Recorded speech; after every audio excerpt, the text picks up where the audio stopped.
Welcome back to Raised by Giants live discussion. Good to see everyone. Welcome everyone in the chat and any moderators and or channel members out there. And to anyone that's listening to the replay, thanks for joining us. If you're listening on YouTube or X, follow the show on the audio only podcast.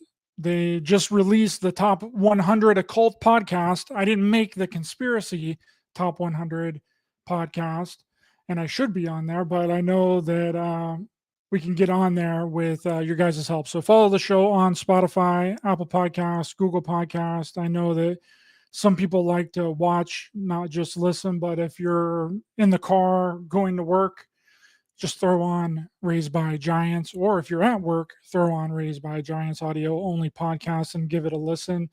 The links are in the description. Also, A Clockwork Shining is available on Tubi, anywhere you can download the Tubi app. Canada, I'm pretty sure Australia as well, and of course the US. You can now watch my documentary, A Clockwork Shining, on Tubi. So even if you've already seen it on Amazon Prime, watch it again on Tubi. I have the link in the description of this video. So with that down, we have with us today podcaster, researcher, and the host of BGcast himself, Steven. It's good to see you, my friend. How's it going? Good, man. Good. Thanks for having me back on, Ryder. Much appreciated. We're going to have some interesting stuff to dive into tonight. It was an accidental discovery of mine, but I look forward to kind of breaking it down, man, and showing everybody this, because this is something we should all know. Absolutely. Meat Simulator, baby. Hashtag Meat Simulator. I'll tell you, man. I'm pretty sure we had a really big impact with that. Because like I said, the last time that you were on, I was like, hey, there's a lot more people talking about this. You had the KFC commercial that came out like immediately after we did that first show, where I was like questioning, where is all this meat coming from? It's not adding up. It's not making any sense. And now people are really on it, dude. I don't know what's going on, but there's a whole section of like TikTok that's just like all about this stuff. It's weird. Dude, I'm telling you, man, I don't know. We might have, been the synthesis. We might have caused that 100th monkey effect. We put that stuff out there, and it seems a lot of people are picking up on this. I wanted to tell you something, man, because I know you're pescatarian. I saw this video the other day of how they've been simulating the tuna, bro. And that even kind of that took me back. But apparently what they're doing is they're taking this really old, like pretty much almost rancid tuna, and they're slicing off all of the bad meat. And what they're doing is they're injecting it with these dyes, right, to make it appear very fresh, red, like freshly caught tuna. And what they're also doing is they're taking this tuna too, man, and they're putting it in these machines where it just basically soaks in this carbon monoxide. And what the carbon monoxide is doing is it's getting rid of the rancid smell. So, dude, I'm telling you, this tuna could be, months old. You have no idea it's months old. And they're injecting it full of dyes, and they're making it sit in like this carbon monoxide bath so you can't smell the rancidity of it. And then they're packaging it back up, man, and they're sending it out on the assembly line. And I'm just like, I was like, oh my goodness, dude. So like now, like I've even had to shift gears just a little bit more. And I'm having to look for like wild caught, like frozen imported tuna, and trying the best to be as vigilant about it, because I wanted to bring that up to you, because it's almost feeling like nothing is safe anymore. We're kind of like gravitating towards that area with our food. It's like, bro, what the fuck are we actually eating? Yeah, that's the whole thing. I always look at the ingredients. And when I look at the ingredients, if it says anything other than what the title is of the food that you're buying, like I just don't get it. So if it's like sea bass, if the ingredients isn't only sea bass and water, or fish, sea bass, water, I just don't get it. But those are actually really difficult to find.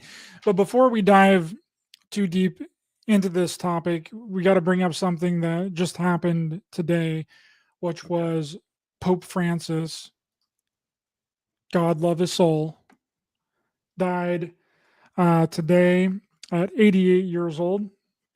He'd been hospitalized for 38 days due to double pneumonia earlier this year. And according to the Vatican, Pope Francis died on Monday, April 21st at 7:35 a.m. local time due to a cerebral stroke that led to a coma and irreversible cardiovascular collapse. Okay, now, of Man, course, the theories have gone wild already. They're already I can like imagine. out there and they're already doing their conspiracy thing. So what people are talking about is this prophecy of the popes by Saint Malachi. Okay, so essentially he prophesied every single pope up until the last one. Okay, and the last one was supposed to signify the end of times. And people are saying that Pope Francis is the last pope, but also that before the last pope dies, he's going to confront the Antichrist, Stephen. He's going to confront the Antichrist. And guess who met with Pope Francis yesterday on Easter? JD Vance. JD Vance No, no met way. with Pope Francis. So JD Vance is the Antichrist. I see now because you've seen the Vance memes, right? You've seen all of the JD Vance memes that are floating around of The them like Cheetos. The Cheetos ones yeah, are funny. with Cheetos, and they're doing the ones where they're like blowing up his face and making him look like super ridiculous. Now I can only see, man, the community is going to start pumping out these JD Vance Antichrist memes now with the freaking Cheetos and the blown up face. Well, everybody is the Antichrist, don't you know, Stephen? Which I have completely different thoughts and different ideas on what the Antichrist is. I think that it's AI. I think that AI, if anything, is the Antichrist. It's definitely AI. I can But resonate with that. uh, but a lot of people are also saying that they're relating this to like also with Klaus Schwab because apparently like I just read that Pope Francis died this morning at the age of 88 years old. And then there's been some people that have been saying that Klaus Schwab stepped down from the World Epic, what is it, the World Economic Economic one. Forum at the age of 88. But Klaus Schwab is not 88 years old. That's Klaus really Schwab is 87. that's interesting, man. Because I heard all of this morning. I haven't had too much time to dig into it, but yeah, let's take a look. Well, I mean, that's just what they're saying, and I don't even know what they mean by that. Pope Francis was 88, and so was Klaus Schwab 88 when he stepped down from the World Economic Forum. But I don't even know what that would even mean, or like, are they trying to say that Pope Francis is Klaus Schwab or Klaus Schwab is Pope Francis? I don't really understand exactly what they're saying, but they got it wrong. He's not 88 years old. He's 87 years old. Klaus Schwab is March 30th, 1938. He was born in Nazi Germany. But anyway, the I just thought that was interesting that this thing is being tossed around as some kind of significance. Like they're like, oh yeah, well, Pope Francis died at 88 years old. Klaus Schwab was 88 when he stepped down from the World Economic Forum. And they didn't even check it out to make sure that I seen several people posting that this morning, talking about it. People were making posts, people were talking about it, and they didn't even check to see if Klaus Schwab was actually 88 years old. You know how it is, man. Like everybody wants to hop on something and give it, I guess you could say, a sense of significance to it. I mean, from what I'm seeing right now, I do find it interesting. I'm going to go from the perspective of the whole truth or conspiracy community at this point. I mean, I do find it interesting that, we have these two people, right, who were, I guess you could say, according to a lot of other people who have this theory, who were big players in the New World Order, or whatever kind of, regime that's starting to build itself. Both of them stepping down, or we have Pope Francis dying, and then we have Klaus Schwab, stepping down from the World Economic Forum. Maybe that they were talking about, did he step down already, or is he going to step down? Maybe that's what they're talking about. Maybe he hasn't resigned yet, but when he does resign, he's going to be 88 years old. And that's me throwing them a bone. That's me throwing him a really big bone. But I'll have to look and see if he 100% already did step down. Well, the interesting thing is Klaus Schwab's son. I forgot his name. He is apparently taking his father's place.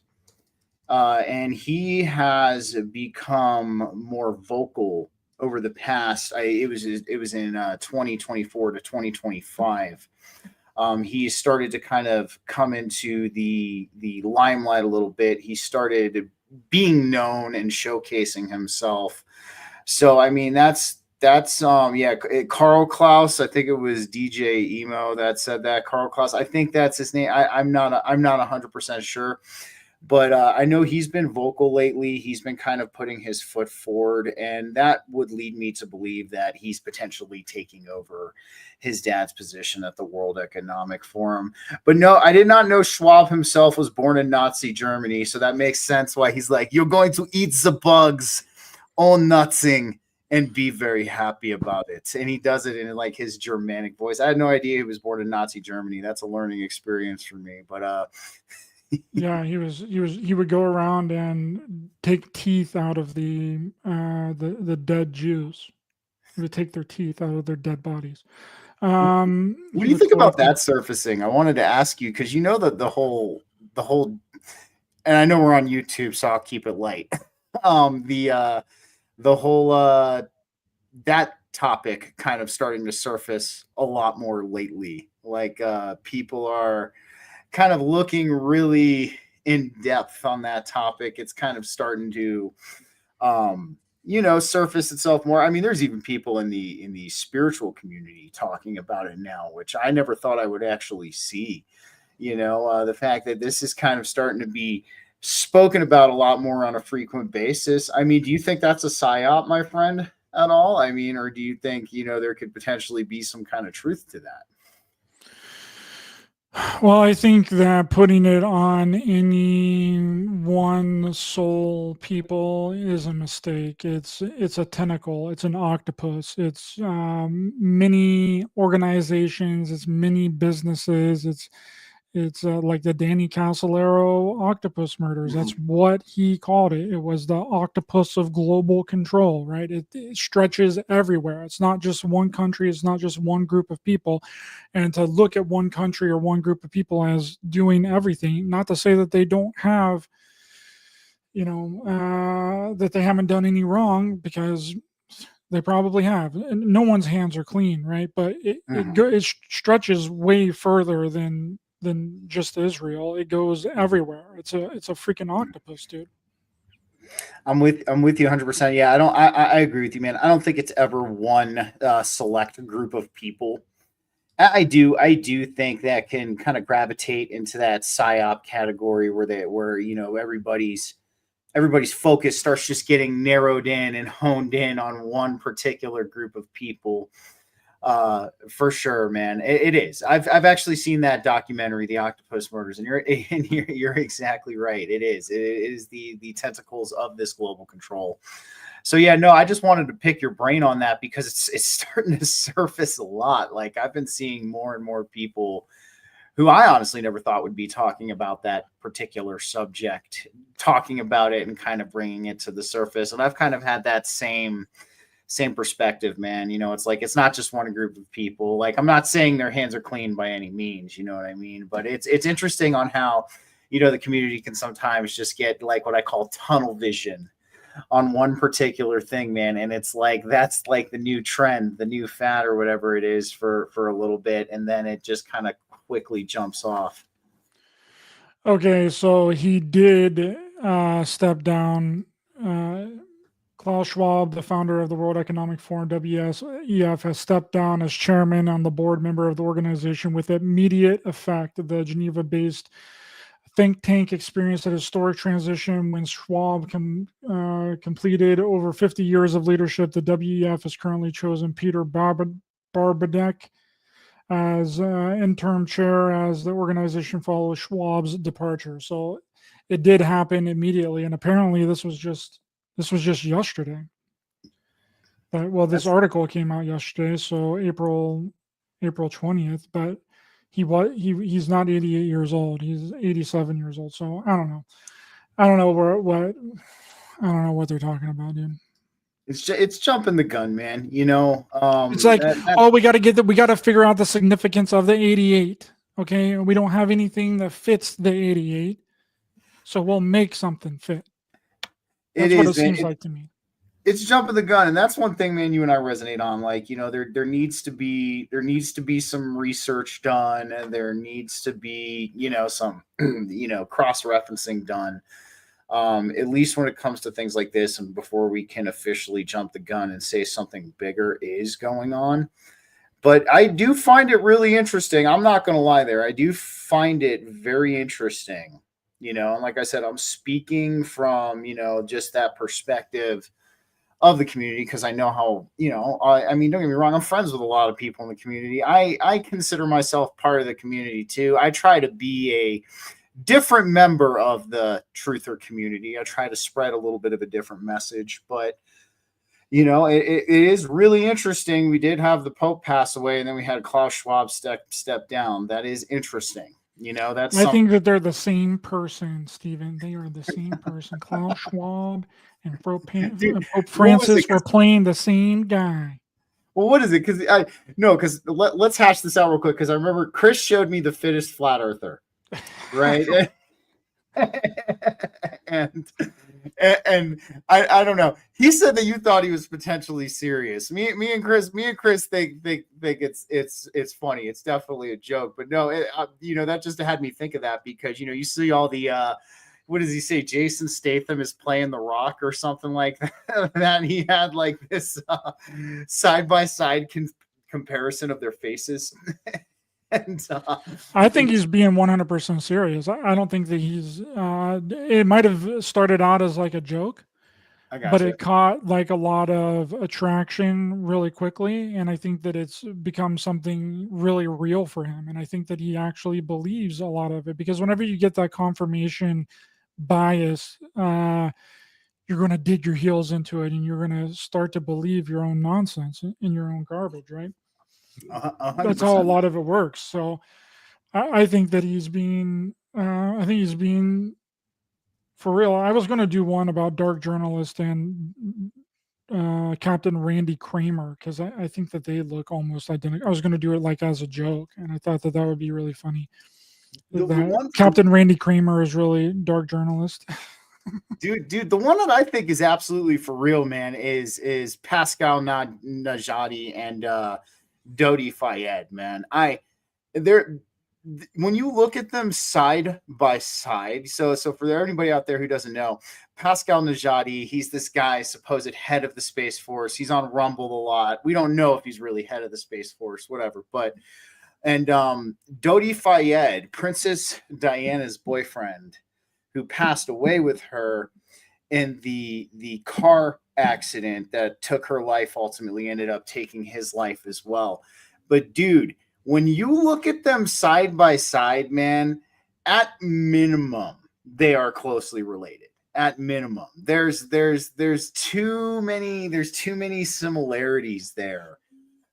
That's one of the ones that I think, what if, what if this did happen with this? Because I mean, to me, like, the resemblance in those two is pretty uncanny. Can I prove it? No, absolutely. I can't prove that they are the same person. But when you look at Pascal Najati and you look at Dodi Fayed side by side, they like at minimum, they've got to be related, dude. So, but no, I feel you, man. There's some people who, once they get that confirmation bias and, they have enough of a following, it's hard for them to admit they're wrong. You know how it is, man. So Okay, so here's Dark Journalist and Captain Randy Kramer. I think that they are the same individual. You see them, their mustaches line up. They have the exact same suit on, the same tie. Their Fu Manchu does the same thing. Dark Journalist is just wearing a wig and he takes it off so that he can be Captain Randy Kramer. Dude, I'm gonna say that one's a little bit uncanny too, man. I mean, you can kind of see, yeah, that's definitely interesting, man. They have the very similar brow line. I mean, obviously in the photo on the right, he looks like he was he there's a little bit of a bushier eyebrow. Maybe he was a little bit more done up in the photo on the left, but that's another one that's really interesting, man.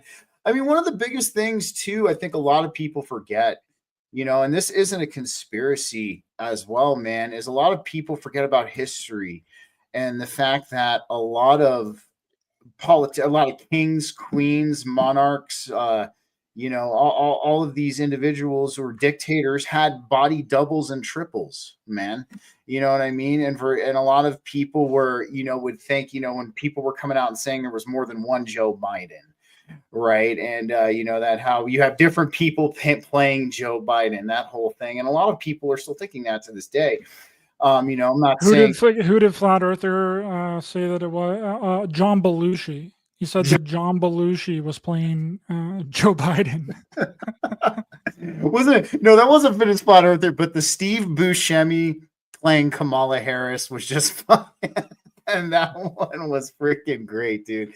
I'm telling you, man. But no, a lot of people forget, man, like, body doubles and triples, like, were a huge thing, back then too, man. If you had like a dictator or a king who was, going to a big event or, a big public event where they would be around the community, it wouldn't be odd for them to send out a double to go out and like do that event in case somebody was, trying to overthrow the kingdom or, wanted to overthrow the dictator of the country at that time. So like, there's certain things that, have been chalked up to conspiracy, but if you look throughout history, you'll see these things were done, especially like in the time of ancient Rome where they had men play women.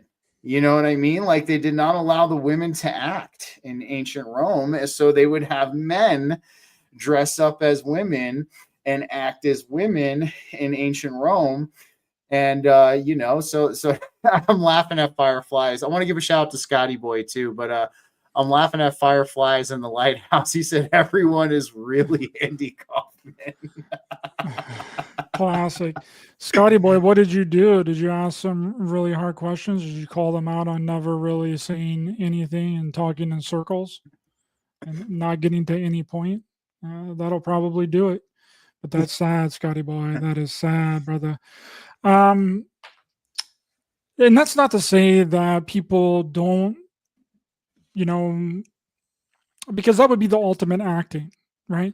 If you were an actor, that would be the ultimate acting job, is to play somebody else, right? Oh, yeah. And pretend to be somebody else, not just like in a movie, right?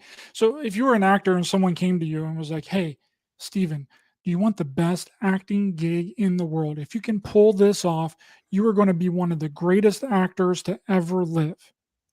Okay. And that's impersonating somebody else. And I'm not saying that that has never happened, but a lot of the stuff that Fitness Flat Earther talks about is just like outlandish. It's like a bunch of garbage, right? But that's not to say that there isn't some truth in there somewhere, because I can guarantee you that it has happened at some point in time. Someone has done that. Some actor has pretended to be somebody else in real life. I mean, that's essentially what spies do. That's what the CIA does to other countries. They go in, they pretend to be somebody else to infiltrate in, to get all the secrets of that other country and what that other organization and what their version of the CIA is doing over there, and then bring that stuff back. So why wouldn't they do that in Hollywood? They absolutely would. Now, I don't think that we have any 100% hardcore proof that that has happened, but I wouldn't I wouldn't put it past these people, is what I'm saying. It's a high possibility, but every single scenario that he brings up, that no. I just, man, the Jason Statham playing The Rock was like the most. I couldn't keep a straight face. I'm like, bro, you're looking at like a 1.5 foot height difference here. Like, what is going on? Like, and he was even trying to do like the side by side comparison of it too. And I'm like looking at, I'm like, there's no way, dude. Like, unless Jason Statham is like, you know, putting on some fake legs and some fake limbs to match up to the height of the Rock. Because what is the Rock like? He's like 6'3", 6'4", and Jason Statham is like 5'4".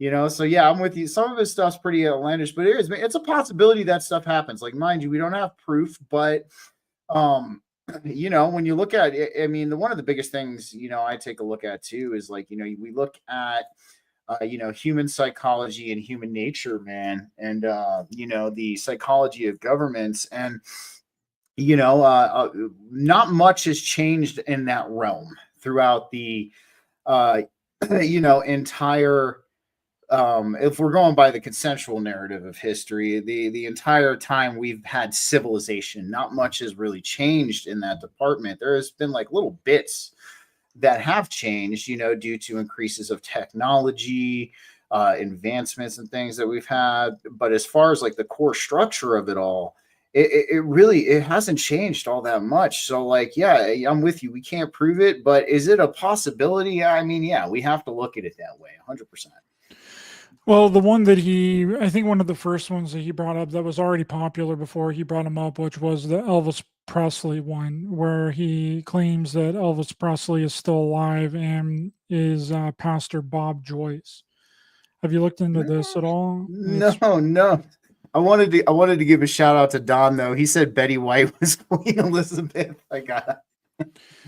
So here is Elvis on the left, and here is Pastor Bob Joyce, and they look. And this AI overview says, of course, this AI says, some say Elvis Presley never left. Fans have watched Pastor Bob Joyce. Certainly, they're glimpsing at the king in disguise, the height, the voice, and even the way he scratches his left ear. Oh yeah, we gotta see the way that he fondles his ear. Did he fondle his ear the way that Elvis fondled his ear? That's got to be him. Every detail fuels the mystery. This one is really interesting. Now, is it real? Can we prove that Elvis didn't die and he's masquerading as this pastor, Bob Joyce? I mean, it's interesting. I like looking into it, but I mean, I don't. The ages don't match up. The height doesn't match up. So it's like there's a lot of stretching of belief systems and the imagination to come to a lot of these conclusions. But that's just me. Another one is like Robin Williams, that this guy in Florida that's like an alligator hunter or something like that that came out on TikTok and started doing like Robin Williams impressions, and people were saying, "Oh, that's Robin Williams. He didn't really die, right?" I don't know. It's a wild and crazy. It's a wild and crazy world. Robin Williams, though, man, I'm gonna say this one thing about Rob. He looks like he would become a crocodile hunter at some point in his life, though, just because of his personality. And I actually knew a guy, and he owns this metaphysics store down the street from me.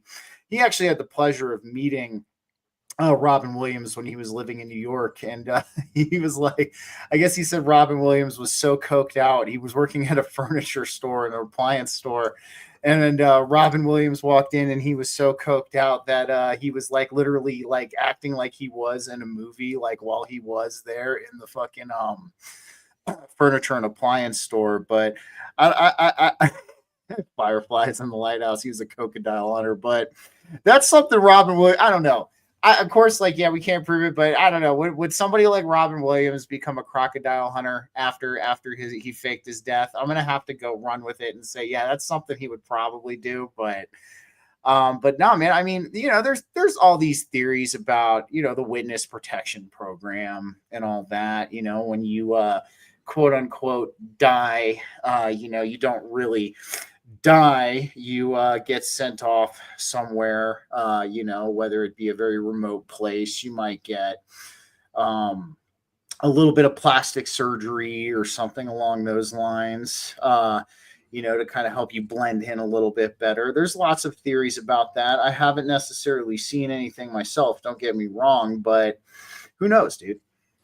Yeah, this is the Robin Williams guy. I'm not going to play a lot of this because I don't know what the copyright is on it. Yeah, I gotcha.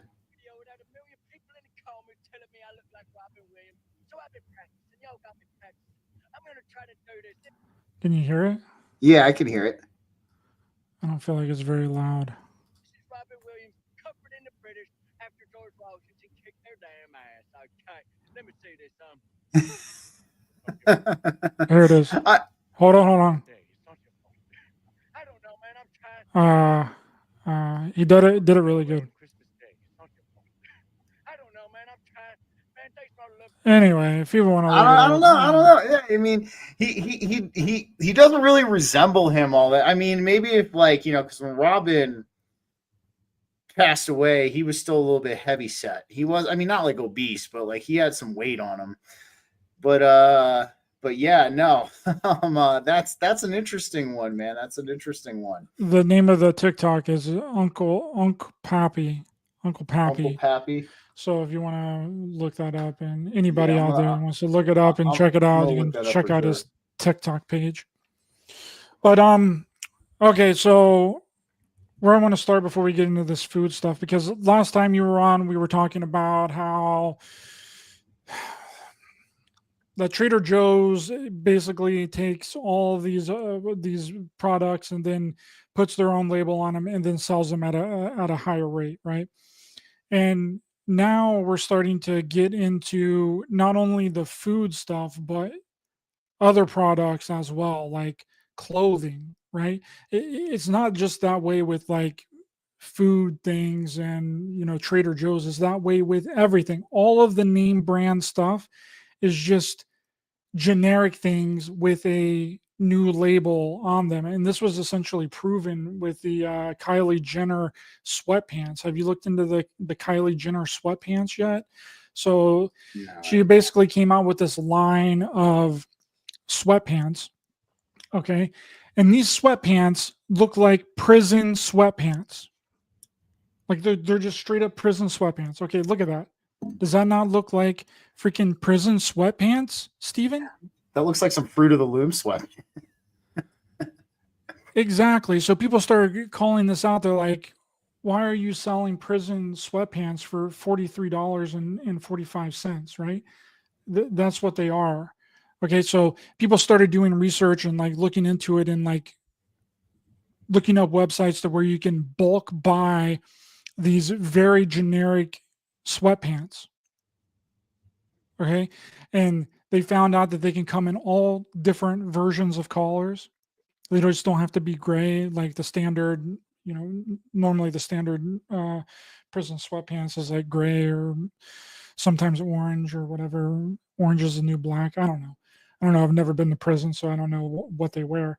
But they look like the standard like prison sweatpants there. So essentially what she's done, or somebody around her has taken, they've just bulk bought all of these prison generic sweatpants, and then they've just put her label on them and then marked up the value. I mean, this one right here is $75.38.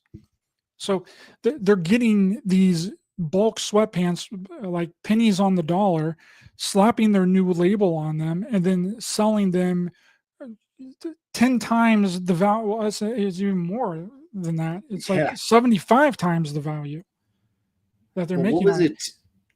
There was something about the Coach purses and the Louis Vuitton bags that came out too recently. I'm trying to think. That all came out of China. Okay, so China, pretty much China manufactures all of the big brand high-end stuff like Gucci, Louis Vuitton, Coach, like a lot of those big high-end like designer stuff, right?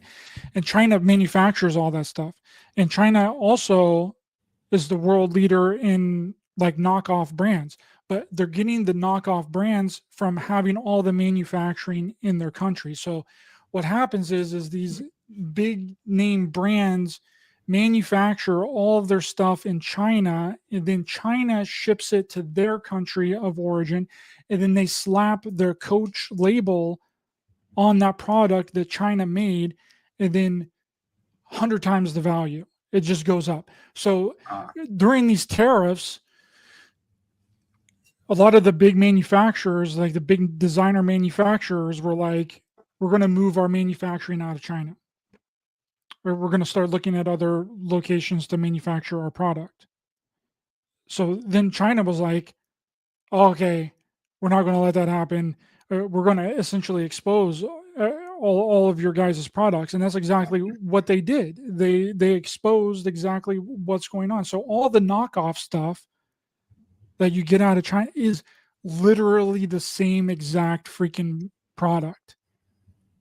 Like you can go in and get a Gucci freaking purse, a knockoff Gucci purse from China that is the exact same designer Gucci purse that's selling for thousands of dollars inside of the store for like $20 in China. It just doesn't have the Gucci label on it, but it's the exact same freaking Gucci purse because it's all made in the exact same place.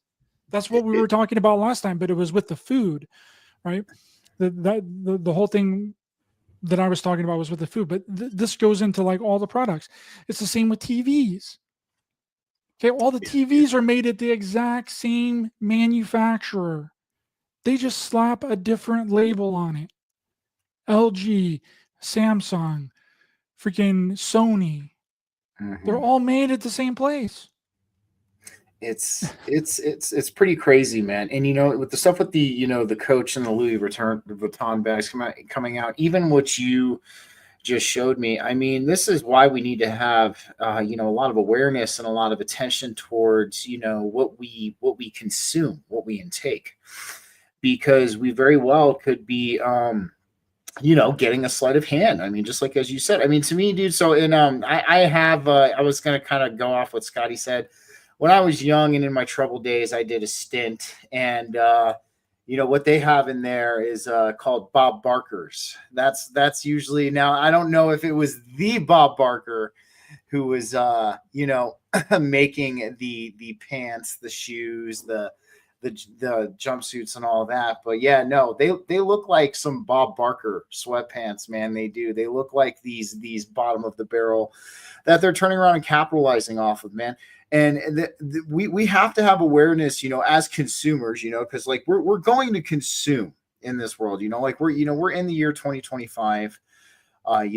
We do purchase a lot of our goods from the store, and that's why we need to have awareness about this stuff, and it needs to get brought to light, because you could be falling prey to one of these sleight of hands, especially when it comes to you could go out and get the same pair of sweatpants at like Costco or Walmart for like $7-8. And you're going to get roped into buying one of Kylie Jenner's freaking pairs for what was that, $80, $73 they had on there? That's freaking insane. And that's the whole thing too, is because the sweatpants at Costco, I'm glad you brought that up, because the sweatpants at Costco come from the same manufacturer as Lululemon. That's a good one, man. We have to inform all of the women about that now, because a lot of the women like Lululemon. So we just tell them to go to Costco and get their sweatpants. It's going to be the same thing. It is the same thing. It's just, man. When you go and get a freaking loaf of great value bread from Walmart, you're getting the name brand freaking bread. Exactly. That's the name brand bread, bro. It's it's all from the same. It's we talked about this on the last one. It's all from the same big box companies, and I've actually been doing some cross referencing on that, man, and it's coming out to be true. I mean, you have even at a dairy plant, like I was actually kind of watching this little clip on there. And I remember watching, how they were distributing all the milk, and there was different. They had the Kroger jugs, they had the Walmart jugs, they had all of that. And it was all getting just bottled into these same milk, getting bottled into these different jugs. And I'm like, at first, I was like, I'm surprised they're actually showing this in this clip, because like, this is very damning. This is very telling. Like, they're basically showing you on the factory scale that like, hey, you think you're getting different milk at Kroger, Walmart, or Costco or all that. You're not. You're actually getting the same exact product. And of course, a lot of the fruits and vegetables check out. Like they're decent, they're good. They come from where they're saying they're coming from. But as far as prepackaged goods, anything that's prepackaged has a label on it or anything along those lines, those are the things we have to be especially discerning with, man. Especially because we're dealing with all of this deception in the food industry. And I'm actually really glad we're getting to talk about this one particular thing tonight. And before I kind of dive into it just a little bit, I want to show everybody the app that I found this out on. So for those of you guys who don't know, I'm going to try and get as close to the camera as I can with that. This is called MyFitnessPal, and it is a calorie calculation app. So if you have fitness goals, you're trying to lose weight, you're trying to put on muscle, whatever it is, I recommend this software to you because what it does is it takes your height, weight, and your goals, and it calculates in a daily caloric intake for you that you can abide by. And if you follow this calorie intake, if you're trying to lose weight, you're going to lose weight. The app does it all for you. And it's actually a really great app. But what I came to find out, Ryder, was, and I'm going to say it first, is the nutritional information on a lot of these nutrition labels are very far off. They're incorrect. And how I ended up finding this out was I was actually having a prepackaged snack. It was a protein snack, but it was a little bit of a cheat snack. And the snack on the package itself said 180 calories. But, with the MyFitnessPal app, it comes with a barcode scanner, right? So you can scan the barcodes of certain products and it'll give you the nutrition information. Most of the time within, I want to say 90 to 95% accuracy. There's some variance in it depending on the product, but nonetheless, it gives you the exact layout. But with this particular snack, it didn't have it in the system. So on the MyFitnessPal app, you can log in the calories manually or the macronutrients manually, and it'll give you the caloric amount. And you can add it to your daily calories. So I put in the calories first. So I put 180, and it was 9 grams of fat, 22 grams of carbs, and 21 grams of protein, right? But then when I entered that in, I saw the calorie amount change to 249. And I was like, man, this isn't right. I was like, that's not supposed to be. The package says 180 calories. So I went through and I did it again, and I got the exact same number. So I was like, okay, that's really strange. Let me do the hard math. So I kind of left the phone alone. So I'm like, okay, so we take 9 times 9, that's 81, because we know that per 1 gram of fat, there's 9 calories. That's your energy output that you get per gram of fat. And per, carbohydrates and protein, you get 4 calories per gram. That's the energy output of those macronutrients. So when I did the math again on paper, I got 249 calories. I was like, this is strange. I was like, let me start cross-referencing stuff in my pantry. So I started using this calculator, man. Like I didn't get manic about it, but what I ended up doing is I started pulling out random things out of my pantry, and I started doing the hard math on the calories and the nutrition label. Now, the one very interesting thing that you'll find is when it comes to a lot of the whole foods, like, raw honey, date syrup, some of the things that I pulled out of my cabinet, they were about anywhere from 8 to 10 calories off. Not a big deal, right? When it comes to that. Although if like you're really trying to get serious about your weight loss, those extra calories can make or break that weight loss for you, believe it or not, because we're talking about stuff that's added up through over the course of the day, not just in one sitting. So then I started cross-referencing a lot of stuff, man. And we had some junk food in there too. And to be honest, it was the junk food that had the stuff that you should not be eating. Yeah, it has the biggest caloric variance in them, dude. I'm talking by like 100 calories or more when it came to the discrepancies on the nutrition facts label. So I did some research, right? I did some research, and this is the thing that doesn't add up to me, man. Because you remember when we were talking about on the meat simulator episode where we say, the math is not mathing, right? Like it's not mathing.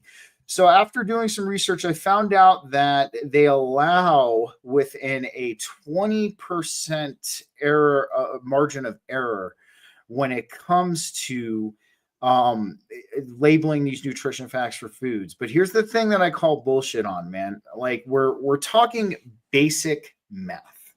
Okay, we're talking very basic math. You have 9 calories for 1 gram of fat, 4 calories for 1 gram of carbohydrates, and 4 calories for 1 gram of protein. Cholesterol, sodium do not have caloric daily values to them. Anything along those lines. I find it really hard to believe that we need a 20% error of margin for basic math on a large scale. And out of my research, what I found of like crunching all of these different numbers from all these different foods, when you're looking at the foods that aren't the best for you, the ones that you're not supposed to be eating, but a lot of Americans do happen to eat as part of their day-to-day lives, these foods are where I found the greatest discrepancy. Like we're talking about 100 calories or more off from the nutrition facts label. And I mean, yes, we shouldn't be eating those foods to begin with, but this brings to question, why do we need a 20% margin of error for basic math? We replicate basic math on a large scale every single day.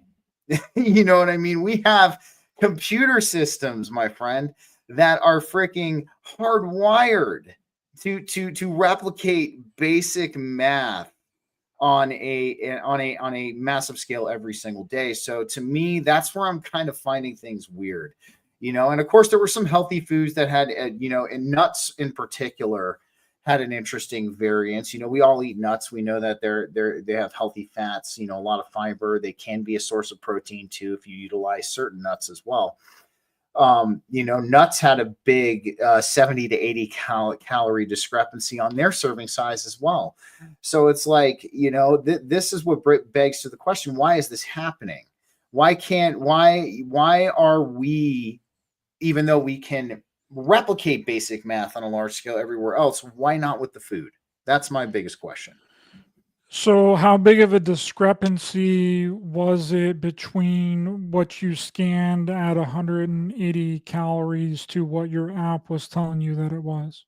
It was, 249 in the hardest sense. It was 249. So if you take, 180 minus 249, right? So we know that, let's do a percentage on this as well. Let me pull up my calculator real quick here.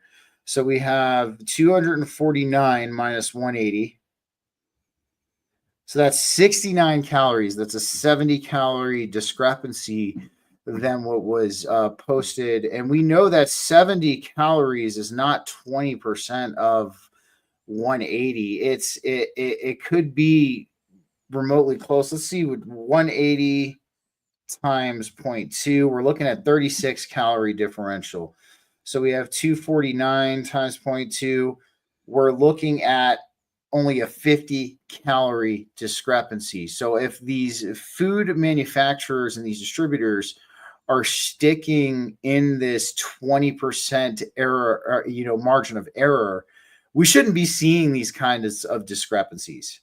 You know what I'm saying, man? Like we shouldn't be seeing this. And that's where my whole argument is on this, because like I said, we're talking about basic math, right? We're talking about stuff that any of you guys at home can do this too. If you ever wanted to know I agree with King James. I agree with Gia. I just want to shout that out there. But if you guys, so take one of the foods that you eat a lot of, right?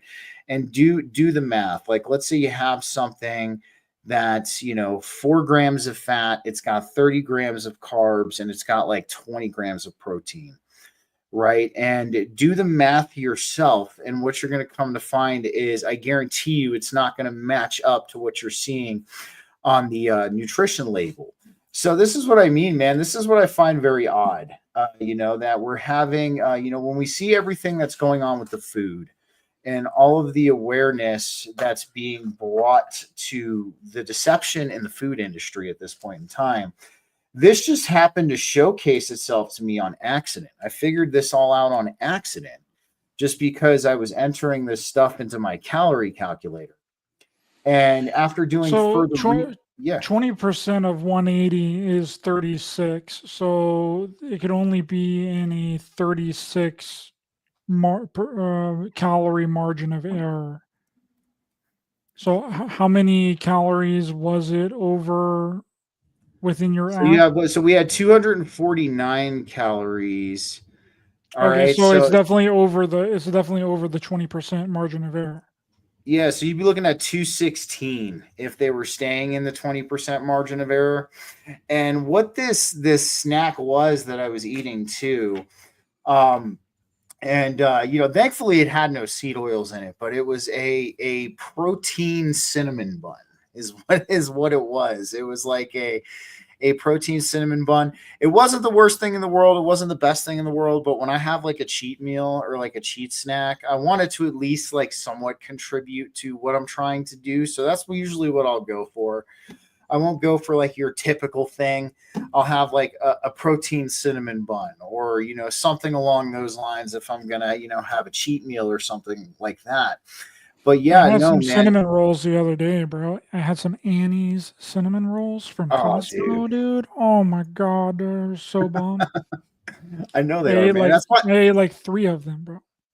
That's why I got the cinnamon roll, man, because, I try to live a healthy lifestyle, but if I want to have, the occasional cheat snack or cheat meal, I want it to at least not be complete garbage. That's kind of my motto, like I try to at least get like some decent protein in, some decent carbs, things like that. But no, again, man, we're looking at 180 to 249. I have actually potato gnocchi in my cabinet. That one was another big discrepancy. They were saying about 150 calories per serving, but you were realistically looking at 210 to 220 per serving of this potato gnocchi. And I'm with you. The guy who said that calories aren't reliable 100%. And this kind of is, bringing credence to what I'm trying to say is your nutrition labels aren't reliable.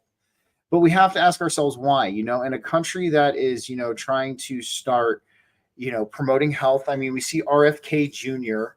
giving, this country kind of a nudge towards a healthier lifestyle, a healthier way of being, a healthier mental health as well. We kind of see this all starting to come into effect, in today's day and age when it comes to the standards of health. And I think this is something that needs to be brought to the surface because, I mean, Ryder, we're looking at people like there could be people who are, truly obese and they want to get healthy. They want to lose weight. But when we're talking about, you could be consuming extra without your knowledge on a daily basis, man, anywhere from 300 to 600 calories, depending on what you're eating. Right. And even if you think you're cutting calories, right? Like, let's say, like, you think like let's say your maintenance weight is going to be, your maintenance calorie intake is going to be 3,000 calories, right? And you want to drop to 2,700 calories to start off your caloric deficit and, to start your body in the fat burning process. You know what I mean? But you could realistically still be eating those 3,000 calories a day and then some, because these nutritional labels are not correct. They're inaccurate. compared to what the caloric and nutrient information that these foods actually have. So that's like one of the biggest questions I'm asking as to why can't why can't we replicate basic math on this scale when it comes to food, but we can replicate basic math everywhere else. Like, you know what I mean? Like, why do we need that 20% error of margin when we're just dealing with basic math? That's kind of my thing. I think it has something to do with plausible deniability, because if there are some kind of discrepancies, like let's say somebody decides to, sue some company or whatever, that's why they do margin of error with like anything, because they know that their stuff isn't perfect. And if someone catches them, sort of like what you've done, you've like caught them saying that the calorie count is lower than it actually is, right? And something really could be done about that. Like that's a really big problem. Okay, that is like lawsuit. That's lawsuit time, right? Because that affects people's health. Okay, so some lawyer could literally get a hold of this, and if they could 100% prove it, they could destroy a lot of stuff. So, and a lot of people are going to lose a lot of money, and they're going to have to recall and relabel all of their things. That's a big reason why a lot of people realize that they're just relabeling name brand stuff and putting them in their own branded stuff, because when something was recalled, okay, they have to recall everything that their product produces. So whenever a bread is recalled, if that manufacturer is also manufacturing bread for all the other bread companies, that bread is also going to be pulled.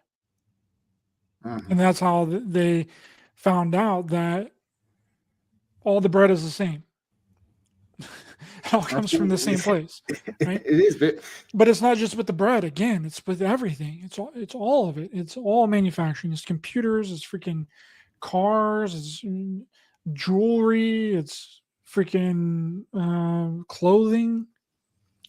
All comes from the same place with a different label slapped on it. But I think that that's what the margin of error thing is like, plausible not deniability, so that they can, it might not even be that they're like lazy and they don't want to get it accurately.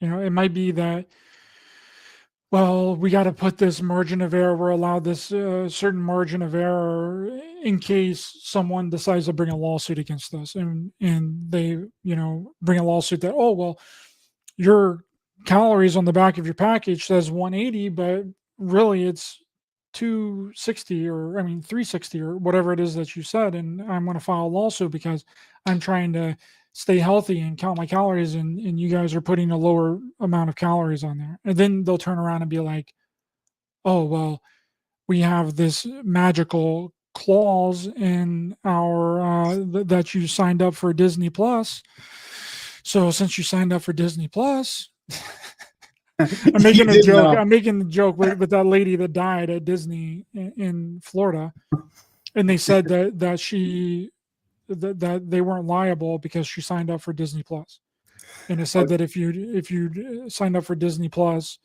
then you're not able to sue Disney for anything at Disneyland or Disney World. What that reminds me of, you remember that South Park episode with the Apple contract? Yeah. Where they didn't read the fine print at the bottom of Why you didn't read it? Dude, nobody reads those things. Dude, speaking of that, man, so I'm just gonna throw this in there. It's a little off topic, but you'll probably appreciate it. So I kind of got the wild hair. I've been rewatching a lot of the old South Park. A lot of gems in there, bro. It's so good. It's coming back out too. I think it's this year. I think this in a couple of months they're starting up a new season. It's been a couple of years. Dude, I know they're gonna have what is it, the Diddy episode, and they're gonna have an all-out war with Canada. But dude, it was very interesting. On, my theory was this, because a lot of people think the Simpsons predicted a lot of things, with their episodes, that they've had throughout the years. How a lot of people suggested there was some kind of predictive programming in it or whatever. But I was like, you know what, let's see, because you look at South Park today, right? You look at modern day South Park, and dude, they are wide open. They troll both sides of the narrative. Like I give them a world of credit for what they do. They do a fantastic job of it. But I was curious to see like if there was any, those hidden gems, like you were saying about like in the earlier episodes. And bro, there most certainly is. There is, man. And what was very interesting, man, they kind of hinted towards the Epstein thing in one of their very early episodes, because man, this is how long South Park's been around. In one of the episodes, Clinton was still president, man. I had to take a step back and be like, damn, dude. Like I remember this episode. I'm definitely showing my age at this point. But I think it came out in what, 95, I think. It was like 90, 97 or something along that. I remember I was in third grade. 97, yeah, you're right. Yeah. And but dude, they even kind of hinted towards the episode. There was a scene in I think it was in season 2 or season 3 where Clinton was still president, and he goes up and he puts his hands on Stan's shoulder and he says something to him, and Stan just looks at him and like backs away slowly and goes, "Please don't touch me and get away from me." Like, and it was just like, it was really interesting on how they threw that in there. They also, I don't know if they did this on purpose, mind you, this could have been a coincidence too, but they predicted the normalization of pedophilia too, like in a very early episode. So they had this association called, it was called NAMBLA. It was the National Association for Man-Boy Love or whatever it was, or Man-on-Boy Love. And they had this whole like association for it. This whole like meetup scene where like, they try to drag the kids up into the hotel rooms after their freaking, whatchamacallit, the ceremony they were in. And oh yeah, dude, there's a lot of weird hidden gems back then that do kind of point towards stuff that's happening today. So I wouldn't be surprised, but yeah, no, I wanted to just throw that out there because of the fine print thing. But I know the very first episode of South Park was about aliens and UFOs. Oh, it definitely was, man. It definitely was, dude. And they remastered that one too. They remaster them all. They're not all in like the old style art they were in. They remaster them all into the new style art. But I mean, and then you got the one episode where Cartman kills that kid's family and puts him in the chili, and then has a chili competition, and then he essentially eats his parents. Exactly, man. Scott Tenorman was his name, yeah. Dude, yeah, the Scott Tenorman thing too. I wanted to say Fireflies in the Lighthouse just said NAMBLA is real. I didn't know that. I need to look that up now real quick. Hold on. But dude, there was a lot of hidden gems in it, man. Especially with stuff that has been going on. And yeah, oh my God. It's real. Holy shit, the North American Man-Boy Love Association. It's real, dude. Let's yeah, hold on. Let's here, I'm sharing it right now. Hold on. Like I did not know it was a real thing, dude. So here, I just shared it over there. That's a real fucking thing. This is real. This is on Wikipedia, YouTube. Do not get mad at me. We're sharing real information here. Wow, dude, this is nuts. So when did it start? When was it founded? 95. So they weren't predicting it. They were actually doing a spoof on it. I had no idea. I did not know NAMBLA was a real thing. The International Pedophile and Child Emancipation. I did not even know this was a real thing. Holy crap. Been happening for a long time, apparently, since 95. That's crazy.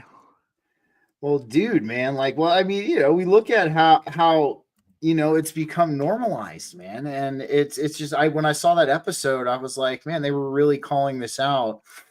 And, and then now to come to find out this has been a real thing all along, that's a little bit disturbing, man.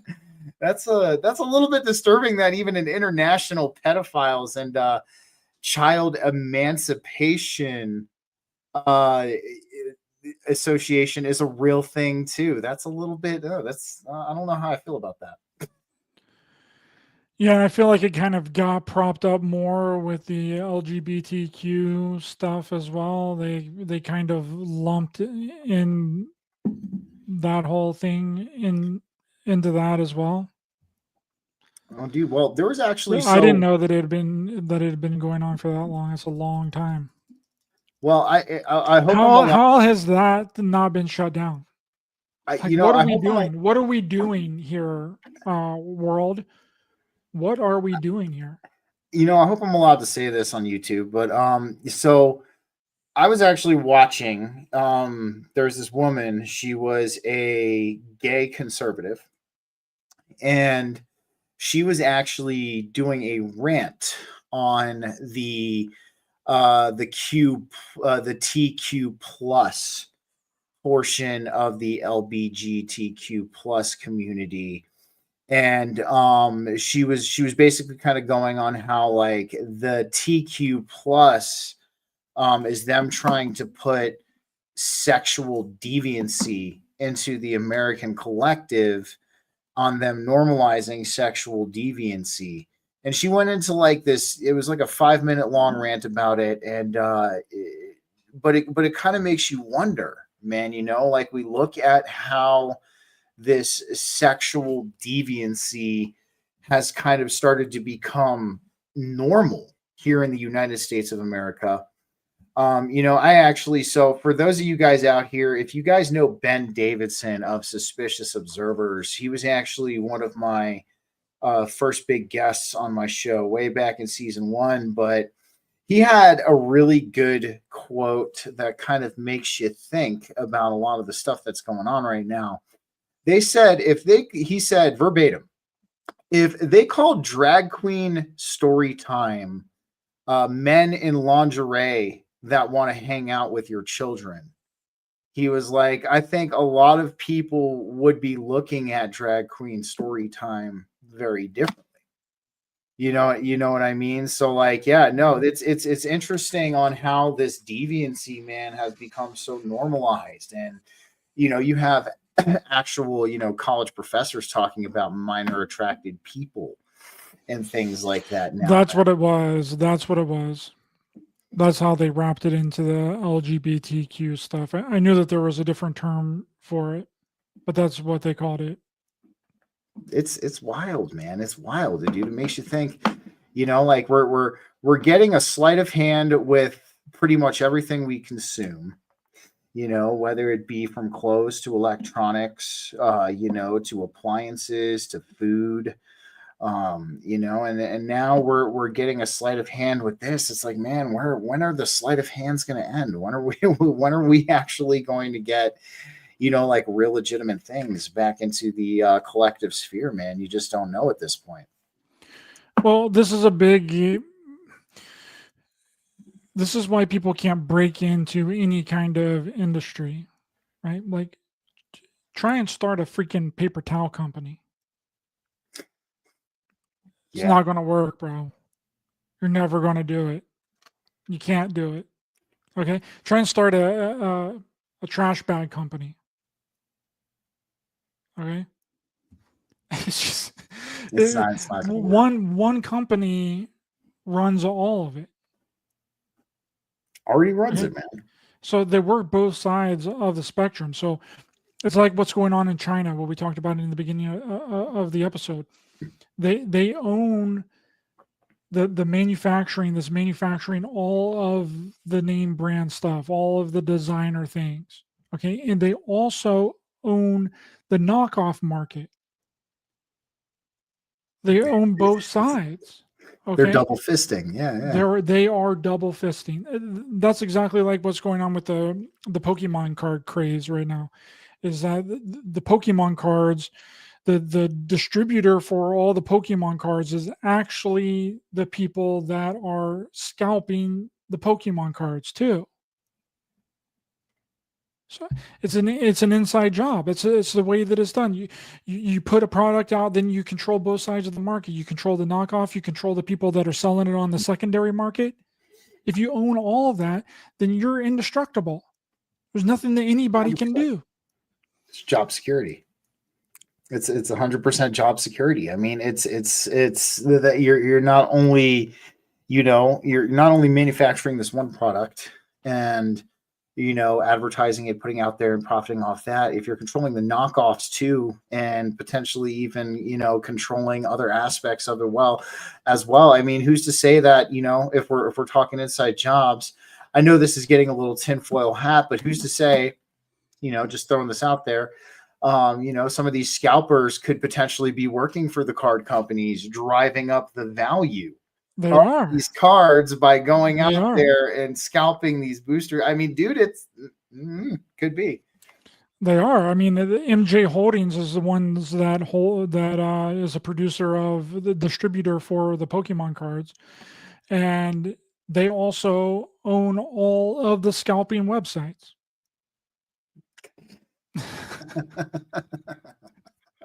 But that's just an analogy. That's just something that I mean, it's 100% true, 100% real, right? But you take that and you turn it into put anything in the place of Pokemon cards. Dude, Whatever you want to put, whatever it is that's going on, use the blueprint that I just laid out for Pokemon cards, and you realize exactly what's going on. Dude, I mean, it makes sense, man. And that's kind of where, like, I mean, this is the biggest thing. I talk about on my show a lot of the time, but when we look at lying and deception, when we're in the everyday human world, right? When we're lying and being, deceiving people, it's looked down at as a very bad thing. You should not be a liar. You should not be a deceiver, things like that. But when we slap business on it, when we slap the label of business on it, you can lie and deceive all you want as long as you're doing it under the guise of business. I mean, it's a huge, like, I mean, even government too, man. Like, Government's the worst. The government can literally never get in trouble for anything, and they can do everything illegal, right? Because they control the system. The things that, if a private company or a private organization or a private business would do the things that government has done, they would be prosecuted and thrown in prison. Oh, 100%. 100%, dude. 100%. But that's always been like a huge, like, it's almost been a philosophical question for me. It's like, because in the common world, when we're out, interacting with each other as human beings and, having relationships, friendships, family, we ultimately look at, lying and deception as this very bad thing. So where in the transference of it to being business or government does that objective moral standpoint, because we hold as a collective here, the objective moral standpoint that lying and deception is wrong, like, you know what I mean? It's absolutely big no. We don't do that to other people. But as soon as it gravitates out of the everyday world into business or government, all of a sudden lying and deception has become completely okay. And I'm wondering, from a moral standpoint of mine, I'm like, how did that even occur throughout the ages? I mean, because I know good, honest businessmen too. Like, I've worked alongside, I mean, because when I was at my last company and I used to sell, what I did as an electrician, I believed in what I was selling, like, because I know I can do the work. I know that the work's going to help you, like, and, there are good, honest businessmen out there that, actually believe in what they're doing and actually believe in what they're selling, and they don't try to lie about it or doctor it up. But when we look at, business and government on a very large scale, especially, what we're looking at, the federal government, we're looking at these national corporate businesses, that's always been like a huge philosophical question to me. Like, when did we as humanity decide in those instances that this is acceptable for this to be done in these instances? But it's like almost a gigantic oxymoron, because that's something I see, you know, the human collective, what we do a lot of, you know, is we literally jump off bridges because everybody else is jumping off bridges. And we do it in like a figurative standpoint, though. Like, you know, when you were a kid, Ryder, and your mom said, if Jimmy jumped off a fucking bridge, would you jump off a fucking bridge? And you know, you look at your mom and you're like, of course not, Mom. I'm not going to jump off a bridge if Jimmy does. But, you know, when we look at our society and a lot of the things that we do, you know, we're following all of these norms where we have no idea where they actually originated from. You know, we're subconsciously following all of these stereotypes, you know, for how things should be in this world. And we have absolutely no idea who set these norms, who set these stereotypes. I mean, things like that. I mean, you even look at this one, you know, a lot of people say by 30, all right, by 30, you should be married, own a house, and be in your dream career. I want to know what motherfucking 30-year-old out there right now is, you know, in their dream career, owns a house, and has a family all at the same time, you know. And But that right there crushes a lot of people. That crushes a lot of people's dreams. Okay. Because they think that they should have everything figured out at a very young age. And I think that that is a big reason why they started creating a lot of child actors, right? Like a lot of child people. Okay. So that younger kids could look at them and be like, oh, I want to be successful like them. I want to be popular and be this, you know, this big person, this movie star like them at a young age. When that doesn't happen for people. It's very unrealistic. It just does not happen. But still, these people idolize these individuals. And we know through the my documentary, The Clockwork Shining, like the music industry was funded and propped up and supported by the CIA and the military. What was that? Yeah. All these big musical artists had military backing. Their fathers were in the military. They were CIA controlled. The Beatles was formed by the CIA.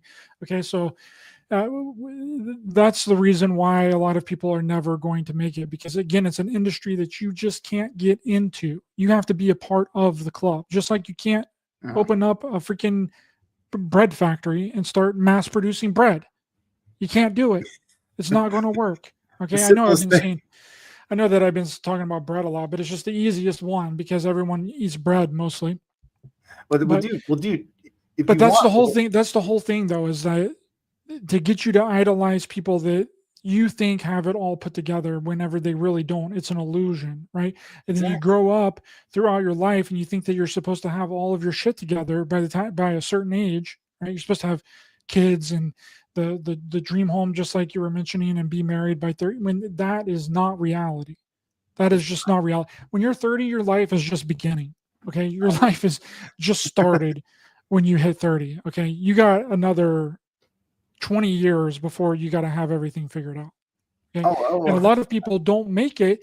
They're not really successful until they're in their 50s. That's for the normal people. The normies, right? That's not for the people that are already born rich into a family, or their family's already famous, or their parents already have a lot of money. That comes easier for them. But for the normal people, they're not successful in making the money that they really want to make until they're around 50 or 55. That's just the reality of normal everyday life. But I feel like kids, and I had that outlook as well whenever I was younger. I was like, man, I got to have this all figured out. I got to have this all done by the time I'm 21 years old. I got to be doing all this stuff. But no, that's not how it works. But there's this false sense of, and I do want to know who was putting that into the consciousness of like kids. 100%. Because I don't know where I heard that. I don't know where that first came from. Who said that? but it rings true in my mind as something that has been just collectively put out there for everyone to believe, that you got to have your entire life figured out by the time you're 30. You got to 100%. be in college, you got to have a successful job, you got to do blah blah blah blah blah. But you see you see exactly, and you're seeing what I mean, because it's like where you don't know where you heard that, but and I guarantee you that everybody else who believes it and is putting their stock and faith in it have no idea where they heard it either, but they're still doing it and they're still following it. And that's the thing I'm talking about, is that we literally, we figuratively as a society, we're jumping off a bridge because everybody else is jumping off of a bridge. When you look at it like that, there's another one. A lot of these other different norms that get put out there, and it's like, for me, it's the same thing. It's like, you're listening to this, you're imparting this as part of your reality, and you have no idea where it came from, who set that norm. I mean, there's even stupid simple norms too, like as a man you should be clean cut, not have any facial hair, and dress in business attire. I mean, this is even an old school norm that a lot of people used to follow back in the day. But then again, who instilled that norm? Who is the fucking guy who got on the podium at whatever conference, at whatever event, and said a man should be clean cut, not have any facial hair, and wear business attire? And this is what I mean, though. We're following, as a society, as a collective, we're following these norms and these stereotypes that we have no idea where they came from.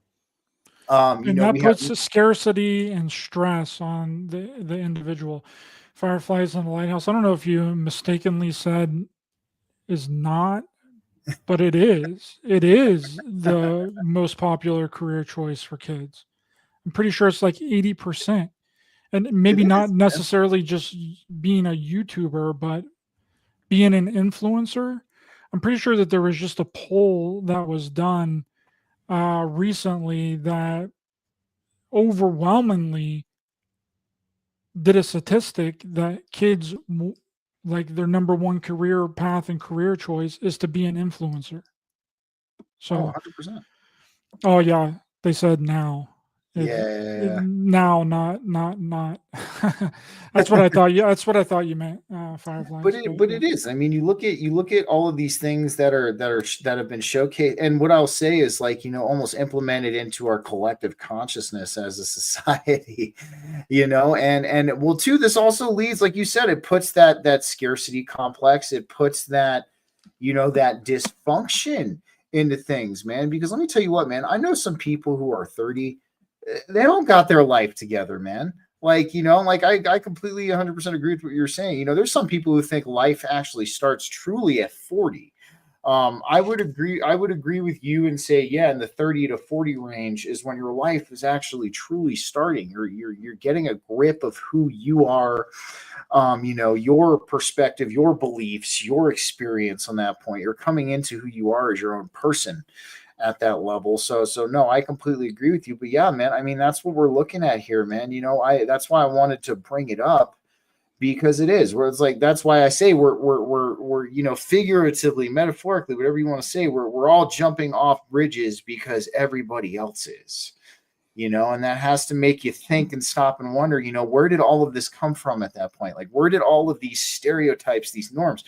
And I mean, you even look at, what now they changed it up, but like, back in the day, what they would showcase as the ideal man or the ideal woman as, like you would see, it's changed now, but I'm talking about pre 2010s. But back in the day, they would show a man who, who had very wide shoulders and a very, very thin waist. And, they would show a lot of women who, were like stacked to the brim, but like, a size 0.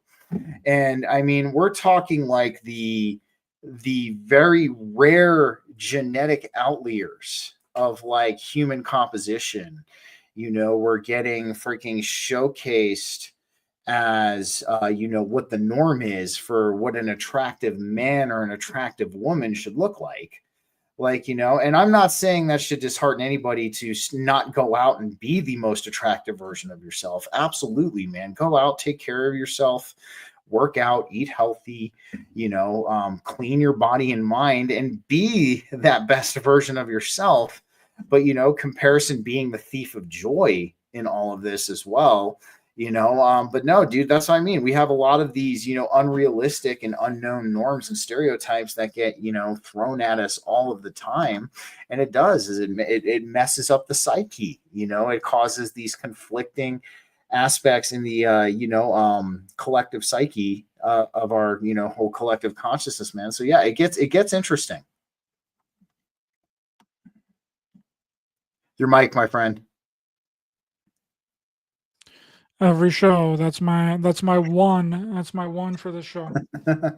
I think a lot of this comes from our parents. Okay, so and their state of lack and their mindset, right? And I also want to know who put the label on freaking like 18 years old. Like, why is 18 years old like this magic number? Mm-hmm. I would like to know that too, like, man, because men's developmental state, I think, is 25, I believe, when their prefrontal cortex is fully developed. Or maybe it's 30 and women is 25. It's one or the other. It's women is 30 or men is 25 or men is 25 and women is 30. It's one of those. Okay. Mm-hmm. But yet we're just throwing these people out into the world at like 18 years old. Oh yeah. You know what I mean? 100%. I think things need to be tailored more specific to the individual. Okay. We can't do this blanketed system nonsense bullshit anymore. Okay. The same system doesn't work for everyone. Everyone is different. Everything is different, right?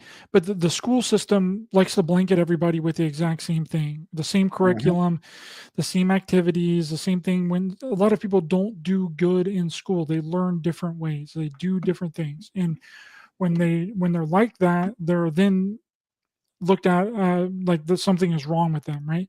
If you don't learn the same way through textbooks and boring ass teachers that has probably no idea what they are talking about, and they're trying to relay what they have no idea what they're talking about to you, okay, you're going to automatically tune out. Like, I hated school. I did not like school growing up. It was boring to me. I just thought it was stupid. Same. And that's just like the crux of this entire freaking thing, is that we've tried to blanket everybody with the exact same thing when it needs to be more individualized. I mean, some people act like they're a full grown adult when they're 15 years old. Okay. Some people act like they're 8 years old when they're 20 years old. Okay. Everyone is different. Everyone does something. Their brain chemistry is different. They learn differently. They do different things, right? And instead of people following their dreams and doing something that they actually really want to do, they're told that they can't do it, right? They're told that they need to settle, that they need to go to college to do something that they want to do, that's going to make them a lot of money, and they substitute that with having a like a high paying job, right? They're like, oh, well, you got a good job.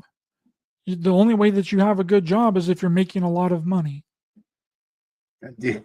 That's not the way that it works. A good job is something that you love to do and something that you want to do. Okay. A good job doesn't have the requirement of making a lot of money, but that's what they equate it to. They're like, oh man, you're working at freaking Toyota as a manufacturer. You got a good job, bro. I guarantee that guy hates his job, but he's making a lot of money. Okay. Oh yeah. It's the same with oil field workers or any laboring position job. I guarantee you that probably wasn't something that they wanted to do. It probably wasn't, but that doesn't mean that they can't learn to love it or they can't learn to enjoy it. But they probably did it because it was going to make them money. Oh, yeah. Okay. And that's the influence for doing things in our current reality is just money. Like it's very few and far between that people just do the things that they love to do. That's for a very lucky few people that does something that they love to do and also makes a lot of money. It's a trade-off, right? But you can get good at something in order you can do it for a really long time, and hopefully that's what I was meaning by the time is that you're like 55, right? You know, you finally built your base, you finally built your company, you've built your business, you've built your podcast, you've got your foundation of everything there, and then 10, 15 years in the future, you're going to be able to have a sustainable amount of money doing what you love, right? But it's like a trade-off, right? You either get to, and that's the screwed up thing is that you either get to do what you love and make not a lot of money, very little money, or you do something that you might hate or you necessarily don't like, or maybe that you've learned to like or learn to love and have decent money. Well, it's to me too. I want to touch back on what you said about the 18-year-old thing because absolutely, man. When I look back at who I was when I was 18, I was absolutely not an adult by any means. I might have been an adult in the eyes of the government, in the eyes of the law, but as far as mentally, emotionally an adult, absolutely not. And I've entertained on why 18 is such a magic age. Why is 18 the magic number? You can enlist in the military when you turn 18. You used to be able to drink when you were 18. You can't drink anymore. I mean, in certain states you can still get 3-2 beer from what I heard. I'm not sure if that's 100% true, but you can buy cigarettes when you turn 18. You can imbibe in pornography when you turn in 18. So this is kind of where I see it. I can't prove this, don't get me wrong, but this is kind of where I see it from a psychological perspective, because when you're 18, you might kind of be considered an adult legally, but mentally you're not, and you're easily malleable. You're easily malleable into this system when you're that age. And plus, all of the vices and all of the pleasures become available to you. When you turn 18, you can smoke cigarettes, you can, go to strip clubs, you can, you can buy pornography, you can do all of these other things. And I mean, you look at an 18-year-old who gets introduced to the fact that they can go to strip clubs now, they can look at porn legally, they can buy cigarettes, they can, in some states do 3-2 beer or whatever it is, if that's still the case out there. It kind of, for me, it sets up an individual for failure, because when they turn 18, they're not mentally an adult. They don't know how to really handle things yet at an adult level responsibly. I feel like it sets people up for disaster. You know what I mean? Because, a lot of people, you're as soon as you turn 18, you're thrown into the world. You can now have access to all these vices. That's setting up somebody for disaster, and even what you were saying about the prefrontal cortex being fully developed, I think it was 25. I know there was some variance in the ages with men and women, but I think like the general consensus was 25 on that. And, and that's when I can honestly look back at myself when I was that age, 25, 26 years old. And that's when I had that preliminary shift into being an adult at that point. So because that's when I started to be like, holy shit, I got responsibilities. Holy shit. I've got rent to pay. I've got bills to pay. I've got a car payment, I've got to take care of all of this stuff. And that's kind of when my mentality shifted from that of being juvenile to being an adult. And, this education system, man, like you were saying, I mean, verbatim, it judges a fish's ability to climb a tree. It judges a fish's ability to climb a tree. And that's what I'm trying to say. I brought up that old saying too, because I mean, you look at how this education system got imparted here, man. So it was originally brought over here in it was the late 1800s, early 1900s from Prussia. And the Prussians were, they had taken over Poland at that point, and what they were trying to do is they knew that they couldn't shift the adults, right? They couldn't make the adults appreciate Prussia. They couldn't, kind of shift their perspective to that. So they started targeting the children. So they came out with this education system, almost like an indoctrinating education system. And then I forgot which congressman brought it over here. It was either the late 1800s or the early 1900s. I know it was brought over officially by a U.S. congressman, but then John D. Rockefeller took it and refined it into what it is today as the current, U.S. education system that everybody's still currently in at this point in time. And I mean, Rockefeller verbatim said he wants a nation full of workers. He doesn't want a nation full of thinkers. He wants people that are just smart enough to run the machines and not ask questions.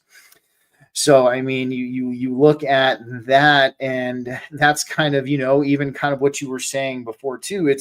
To me, it's almost put kind of a subconscious complex into our collective as well, man, because I can't tell you how many people, especially in my line of work, man, they brag about the amount of hours they work, man. It's like almost like it's like a fucked up badge of honor.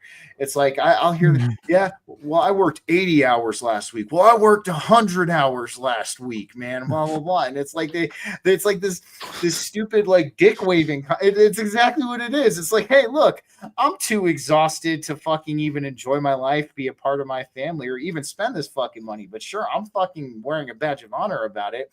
And then the other guy's coming in and waving his dick too. He's like, oh yeah, well, I worked 20 more hours than you did. So I am, the biggest badge of honor here. But dude, it does. It's put a complex in people, like, and that's what it does. We have a one size fits all for every single American in this country. And we have seen that one size doesn't fit all. We've seen that a lot of people, are in different environments do better than others. I mean, dude, I got shipped off to an alternative school my last year of high school.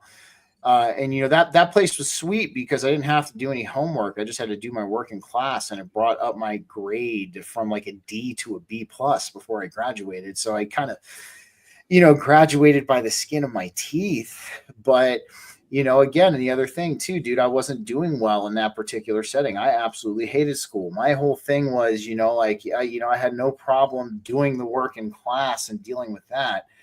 But it's like, you want me to go home and then work some more?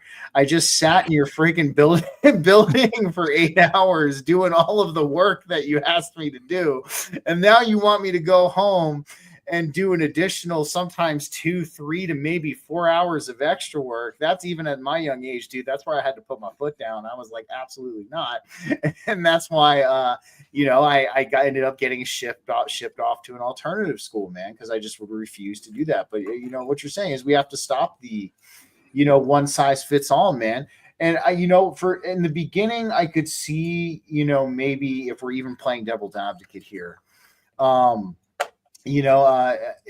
could see maybe why it was originally done that way. But dude, things are meant to grow. Things are meant to evolve, and we live in a very different age than we did back in those days. And that's one of my biggest things, right now is we have a lot of people. It's like they almost want to regress. They want to, go back to how things were. And I'm not bagging on conservatives. I got love for conservatives, but there's quite a few out there who are like, we need to go back to the way things were in like the 60s and the 70s, man. And one of my biggest things is we can't do that, man. If you open up any sociology textbook and you look at societies that begin to regress back to old ways and things like that, you're looking at the verge of that society collapsing. That is what is going on. That society is going downhill at that point if they start to regress and go back to how things used to be. Now, I'm not saying we can't implement some of that stuff into the new world that we're in right now. I mean, we're in the year 2025, man. We are in very unknown, uncharted, and very strange territory when it comes to everything that we're dealing with at this point in time. But yeah, man, you know, it's created some kind of complex in us, like even just everything we've been talking about, you know, the unknown norms and stereotypes that are imposed upon our psyche. You know, we have no idea where they came from. We have no idea who made them norms or stereotypes, but we're all just following them anyway, you know, because everybody else is. And then, you know, we have this one size fits all. So it just leads to dysfunction, man. It does. It leads to, you know, the dysfunction of the human psyche and the human collective. I think a lot of this comes from corporations and companies and government not wanting to change their ways when presented with a better way to do things, because then that means they have to revise everything, right? Whenever we realize that history is not what we were taught, then guess what that means? That means they got to reprint all of those textbooks. Okay. That means they got to go back and change all of that shit. Okay. So instead of having to do that every time that there's a discrepancy found within some sort of history book, this is just an example, right? They just double down on it. Mm-hmm. And that's where the confusion and what makes people not trust in the establishment, their unwillingness to revise anything to make a better way of life for anyone, because they've solidly planted their foundation on all of this stuff. They've built their empire surrounding electricity, you know, cars, you know, car manufacturing, you know, to ever really change it because they're making too much money. Again, it comes back to the money thing. It always does. All right. And that's what it is. It's the unwillingness to change, because then you have to go back and revise all the things that came previously. And if you admit to that you got one thing wrong, then how many other things did you get wrong? Right? You're going to have to redo the whole entire fucking system. You're going to have to build the entire system from scratch again. So I do see it from their perspective in that, right? Like they can't admit the fault on anything, because when they do, everything else starts to crumble. Oh, yeah.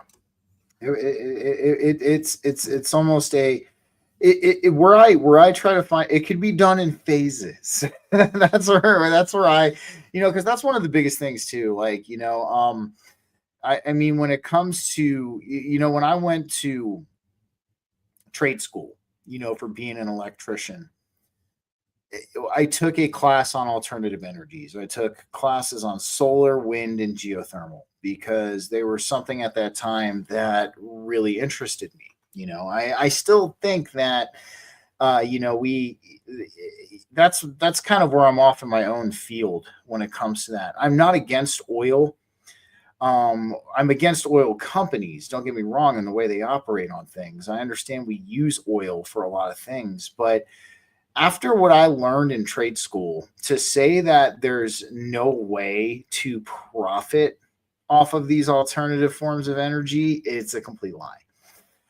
You know, there's a lot of ways to profit off of it. The only people who are not going, don't get me wrong, utility companies would still exist. There would still be electricians. There would still be, you know, there would still be pretty much the foundation of infrastructure that we have today, you know, as far as utilities go. But as the only people who would not be profiting off of this alternative energy, at least as of yet, would be the oil companies. So, like, I mean, there's a way, at least in my eyes, there's a way to do it in phases. Of course, you know, we see how things are done here, man. Everything is done in a very long, drawn out fashion. and lending credence to what you just said, and that's so they can kind of figure out how to profit off of these things, how they can, kind of get their have their cake and eat it too with the transitions. I mean, we're I could even see the oil companies could still profit off of generator gasoline. I mean, they could still, profit off of the lubricants that we use in a lot of electrical applications as well. Like there's still areas they could, profit off of when it comes to this kind of stuff too. But again, I think I'm with you. I see it from their perspective also. It's a lot of change that would need to occur, a lot of revisions that would need to be done. I don't know if I'm being too hopeful or too optimistic when I say I think it can be done in phases. There would be a smart way that they could do this. They could roll it out. I mean, they wouldn't even technically have to admit they're wrong. They'd be like, hey, look, business speak, we found a better option that's more efficient and this and this and this that we could roll out to you that's better than what we were doing before. They don't have to admit it was wrong. All they would have to literally say is that we have something that's in our better interest and more efficient, to use, or more pragmatic to use than what we have been using. And that's kind of where I come in. I'm like, I know they could do it in phases, but I don't know if that's just me being too optimistic. Well, another issue with it is that these companies and these people, it's not their original idea, right? So that would mean that somebody else had the idea and they take credit for it, right? So I highly doubt that these electric companies and these power plants are interested in any form of alternative energy. They just aren't. I'm with you. Because the money and the foundation has been planted there. Now, if they would have done that from the very beginning, like let's say that we just got done, covering the United States with power lines, underground power lines. This is in, I don't know, 1920. I'm just throwing out a random number. I don't know. It was probably before that. I don't know. Okay. But in 1920, and then 10 years later, we were like, oh, we just rediscovered, the Tesla's the free energy devices. Let's reinvent this whole thing. That would have been good, but this has gone on for fucking ever. Okay, it's gone on for too long. It's gone on for too long without change to anything. We're still using the exact same shit that we've used since the inception of it. The same microwaves, the same refrigerators, the same cars, the same airplanes. You're telling me no innovation has been done on any of these modes of transportation besides electric cars, bro? I'm with you 100%, man. And we haven't figured out how to use a plane without freaking fuel. Well, what are you talking about? I don't understand. But we have all this advancement in technology and communication. We're now able to freaking talk to each other 3 states away, right? I can talk to somebody from a completely different country and I can see them, right? But we still use combustion engines that runs off of oil. We still use planes that burn gas. We're still trying to launch people in freaking rockets in the space.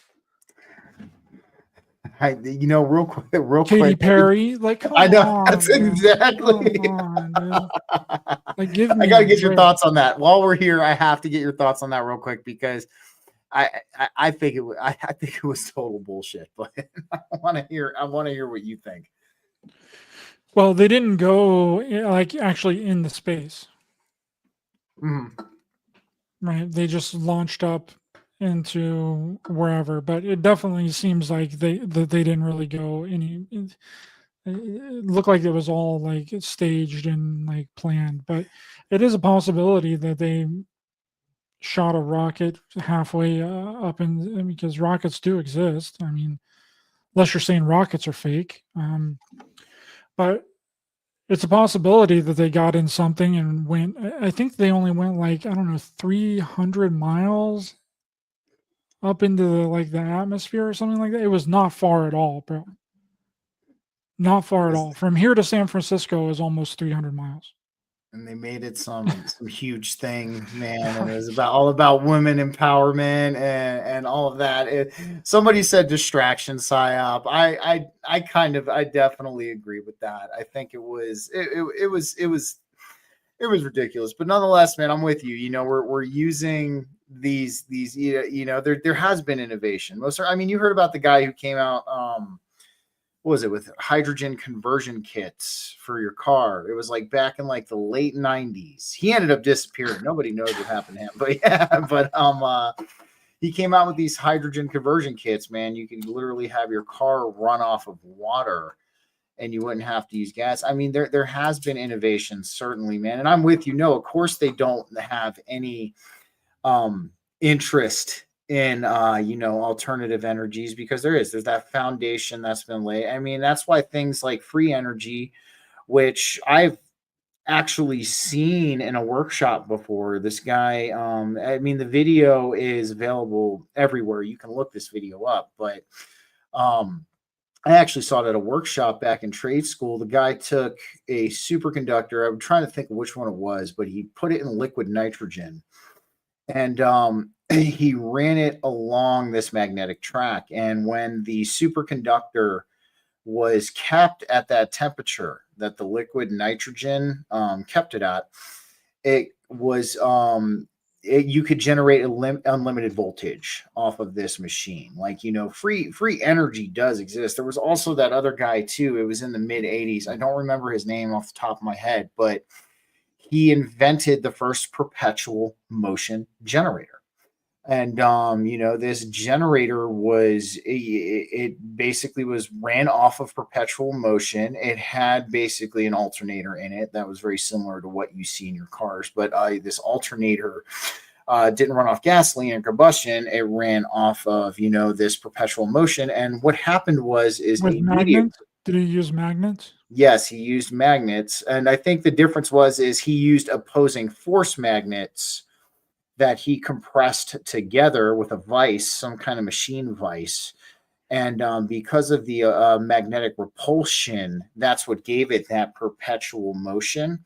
But it was still generating voltage. Like it was generating, I think, that boxer guy. I think that might be it. Fireflies in the Lighthouse. I don't remember his name off the top of my head. It's been a while since I've seen it, but I do know this media crew went out there and they tried to debunk it, right? Like that was their whole plan. Like they went out to his house, they stayed with him for a couple days and they tried to debunk this perpetual motion generator, and they could not. And then that's when the visits started happening, after they couldn't, from people in black suits showing up at his house and being like, you can't release this to the public. But no, there's been tons of innovation, man.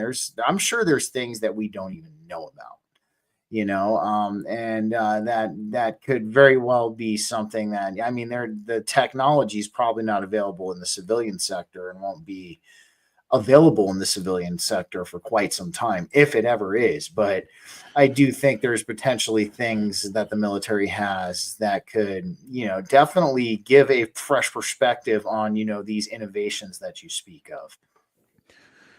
Well, that's why they make everything so complicated, right? That's why they digitize everything. That's why they make your phone all computerized and make it to where you can't get into it. That's why they put, computers in your car now. You know what I mean? So it makes it more difficult and more confusing to figure out exactly what's going on, so that you can't reverse engineer it, pretty much. You have to know exactly what you're doing, or you're going to destroy whatever technological object that you got, and you're not going to be able to figure out how it works.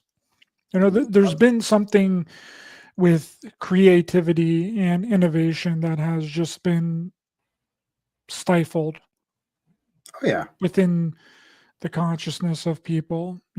I feel like that even back 30 years ago or even 20 years ago, like people were just doing things, like they would tinker around with things and try and figure things out, and take something apart to try and figure it out. Not a meth head, not if you're on meth. That's a different that's a whole other taking it apart and putting it back together thing. But and they never get it right. But that's what I think is going on, is that they have essentially stifled this creativity and this innovation within people and just turn them into consumers, which then circles back to like what we were talking about in the very beginning of this thing, right? How do we make the most money? Well, how we make the most money is we control both sides of the market. We control the first market, we control the secondary market, and we control the black market. We control the knockoffs. And if we are in control of all that, then we're impenetrable. There's nothing that anybody can do to us because we control it all, right? We control both sides of the narrative. And that is also what this controlling force does as well. They give you the illusion that they are at odds with somebody, right? They give you the illusion that we're at odds with Russia. Oh, 100%, dude. When we're working together. Oh, yeah. Oh, yeah. We're working together, okay? That's what it is. That's how it works. They give you that illusion of division, and then people fall for it. I mean, that's how YouTube became like super popular. That's how a lot of the big YouTube influencers did their things back in the day. They would create these beefs with people, right? Exactly. And then the beefs would feed other people to the person that they're beefing with's channel. So in turn, they both rise up through the ranks. Start the beef does it, man. Well, it is. They're working together. Everybody is working together, and they've got people at the bottom thinking that they have to be at odds with each other and constantly fighting with each other and constantly one-upping each other. And they're giving the illusion at the top that they are also at odds with other groups and other people in other countries, when they're not. They're actually working together. And when people figure out that they're working together and people at the bottom start working together, then we win. Oh, of course. Well, what was I going to say? I mean, so this was actually before the time of AI when this photo came out. Or if AI, this is just, lending credence to what you're saying, or if AI was around it was in its very, very infantile stages at this point. But there was a photo back in the late 2000s, early 2010s that was floating around the internet of George W. Bush, Putin, and the Chinese prime minister all hanging out together in their skull and bones uniforms. Or they were in some kind of garb or something, but they were all hanging out with each other, all in cahoots with each other and things like that. And like I said, this photo was floating around. Like I said, if AI was around at this time, it was either they had it and we weren't aware, or it was in its very infant stages at this point. So as far as this photo being something doctored or fabricated, I don't think it is. I mean, it could have been fake too in other ways, but I mean, based on what I saw. But you're absolutely right. They create this illusion of division. The division is an illusion. That's something that's big that I talk about on my show all the time. And that in secrecy, they are all working together. That's kind of why I call it a world stage in a sense. I mean, not saying everything's fake and gay, don't get me wrong, but as far as a lot of the division that we see between us, or us being at odds with other countries, it's a lot like the old beefs, man, like you were saying. And also too, man, like you were saying, destroying the creativity and the innovation. Like I've even heard these words out of your mouth, man. When are we going to have? Are we going to have a sixth Joker revamp? Are we going to have a? I don't know if you heard that the revamp of the Golden Girls has a bunch of trans people in it now, but yes, they revamped the Golden Girls, and But dude, because you want to know why? New ideas, Ryder, are thought-provoking, right? And when you have new ideas or new innovations that cause a provocation of thought, especially in our collective and things like that, that causes us to start looking at things differently and us to start seeing things differently. And if we want to keep people consuming and we want to keep people entrenched in the show, that's why we can't really have any of this I'll tell you this, man, some of the most like the newest ideas for like movies and TV shows that I'm seeing are either coming in these two formats. They're coming from overseas, right? Like, especially for when it comes to like original ideas, like original movies, original TV shows, like ideas. Like, I mean, if you look at Squid Games, right? I'm sure you watched Squid Game. Did you ever see Squid Games, that show that was on Netflix? I never watched it. No. It was so I checked it out. It was unique. It was original. I hadn't seen anything like that before. Came from overseas, and same thing with a lot of the original TV shows I see coming out now. I mean, you showed me that one that was pretty good. I got to catch an episode of that. But there's a lot of them are either coming in the forms of like adult animation at this point, or they're coming from overseas, like, and it's like whatever happened to American creativity, man? I mean, I hate to, pull out my pack of member berries, but I mean, you remember the 90s, man, like the 90s. I remember. You remember that time? I remember. You remember? But yeah, it's like, but you look at the 90s, man, like to me, that was like the last like golden age of creativity for us, man. Like, like we had all of these great movies come out. We had all of these great bands, these great musicians, that were out at that point in time. Rock music was actually mainstream, back then. Rock, dude, when I was in my band in the late 2000s, I saw rock music getting kicked out of the mainstream. I saw it happen. Like, you remember back in the day, you could listen to heavy metal stations, you could listen to rock stations and things like that. And now it's all gone. It's all of this, I hate to say it, it's a lot of the music that's mainstream that's coming out nowadays is a lot of syndicated bullshit. Like there's really no creativity behind it all. That's why you have to go to the underground to find good things. But creativity, man, is it's human nature. It's a human aspect of ourselves. And having new innovations and creativity is thought-provoking. It causes us to look at the world a different way than we're looking at it right now. So that's why I think, man, at least when it comes to the artistic sphere, at least now, that's why a lot of this creativity and this innovation has gotten like kicked to the side. We're seeing, I swear to God, dude, if I see another Joker revamp, I'm probably gonna have to, kick a garbage can down the hill or something, bro, because I'm at a point where it's like, how many times are you going to take the same idea and you're going to try to put a fresh spin on it? But like, that's what it is, man. I think, it's a way to keep us in that consumerist mindset to where we're, being entrenched by the show.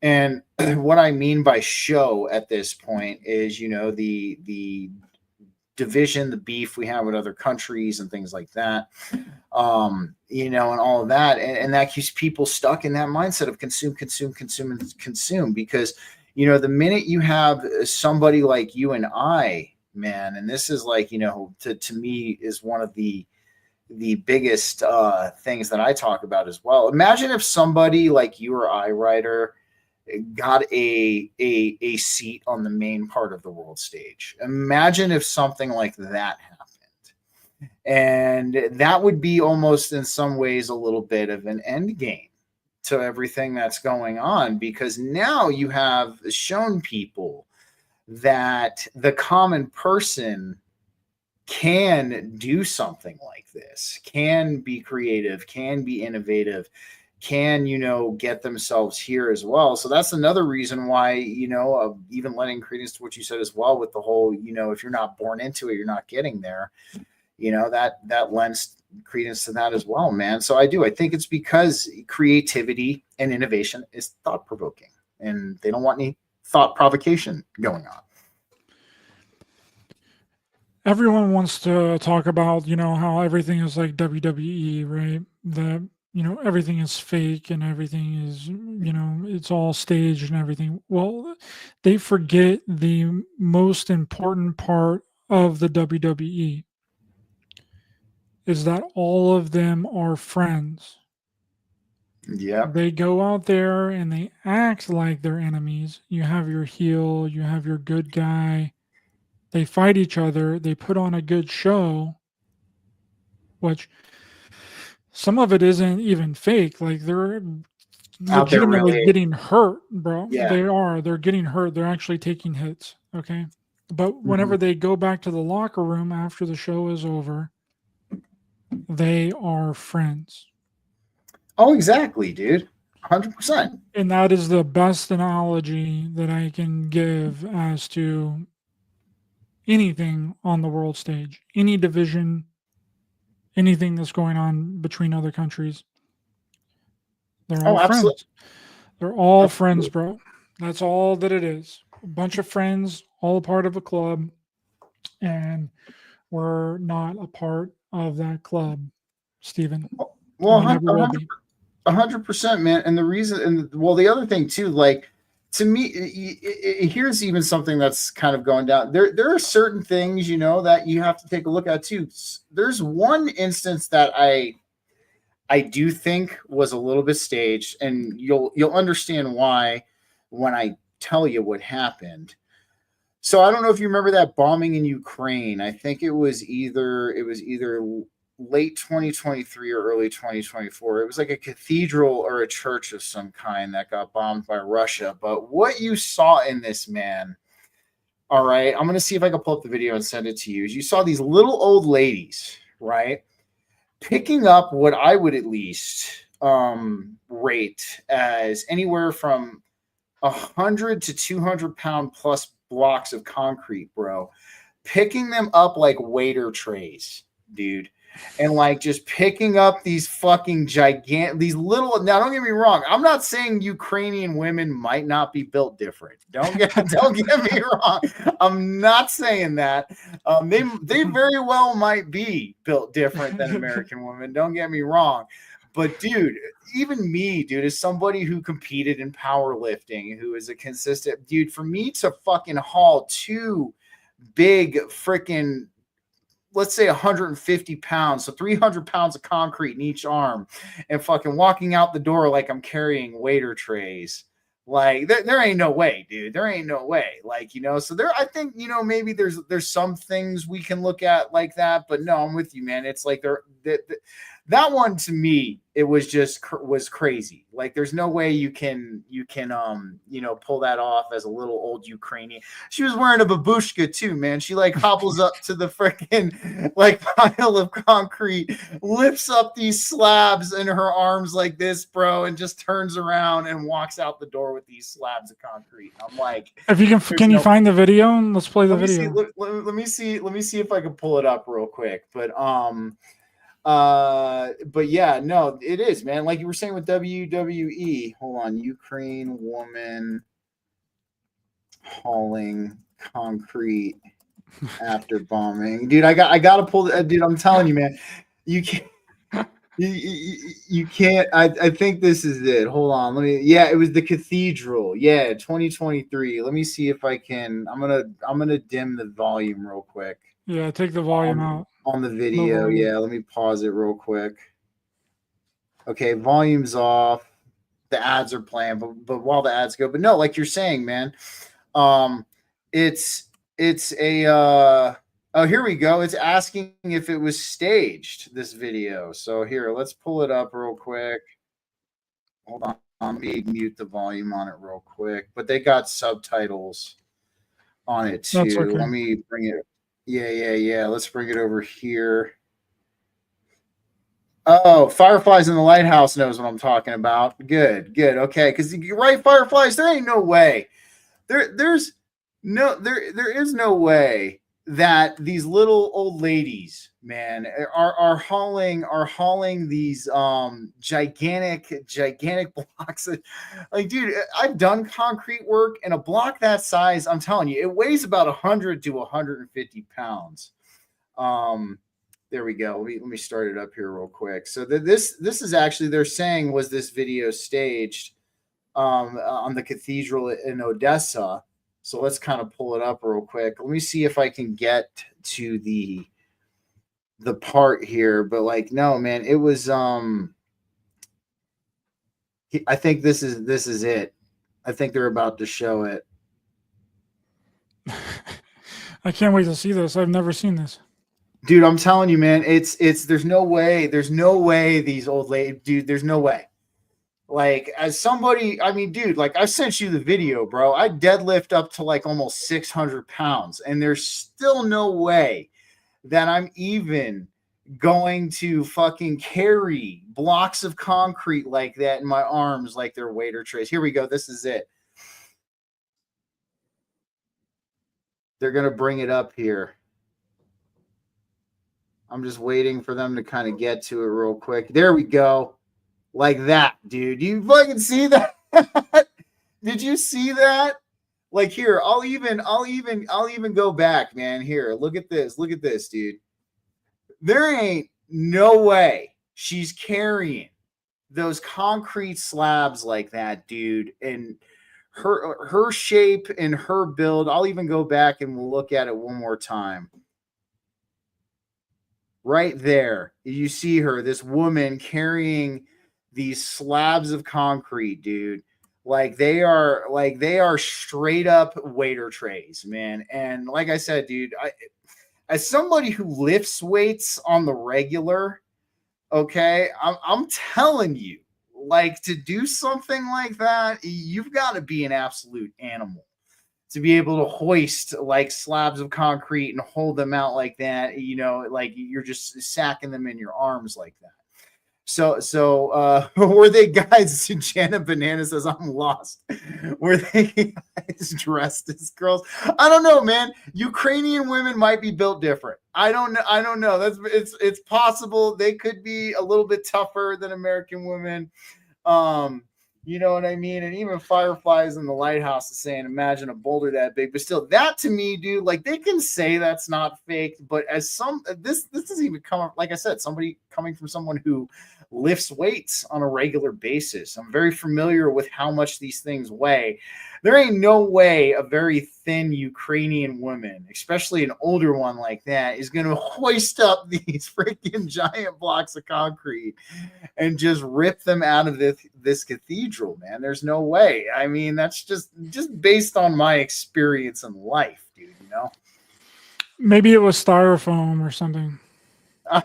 I think if it was styrofoam, then I don't know. But still, like that to me, that one was a little bit iffy in my eyes. I don't know. Like, you know, it's like balsa wood too. If it was balsa wood, then yeah, I can maybe see her being able to do that.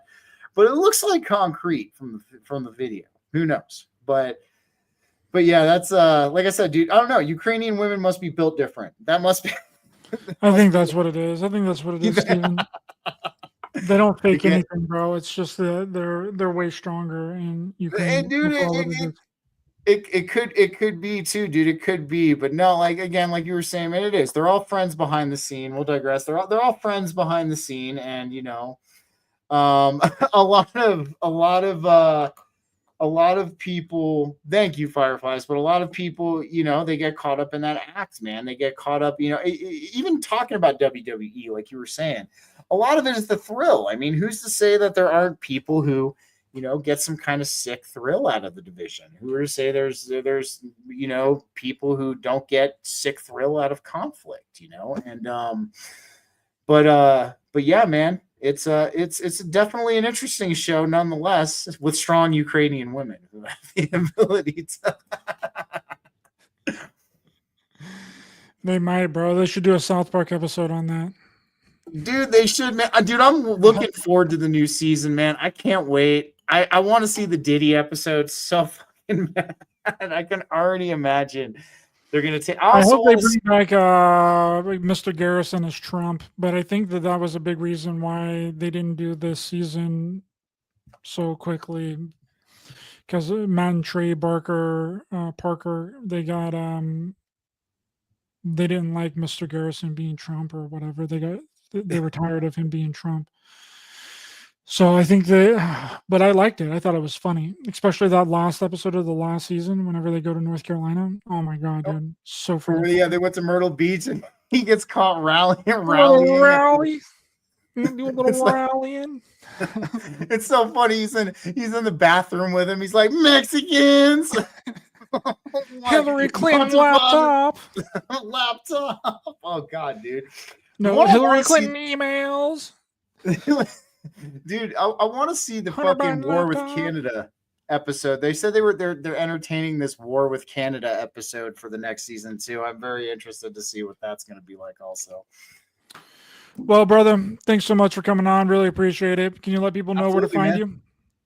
Alrighty, guys. So you can find me on the Forbidden Knowledge Network with Ryder and Chris Matthew.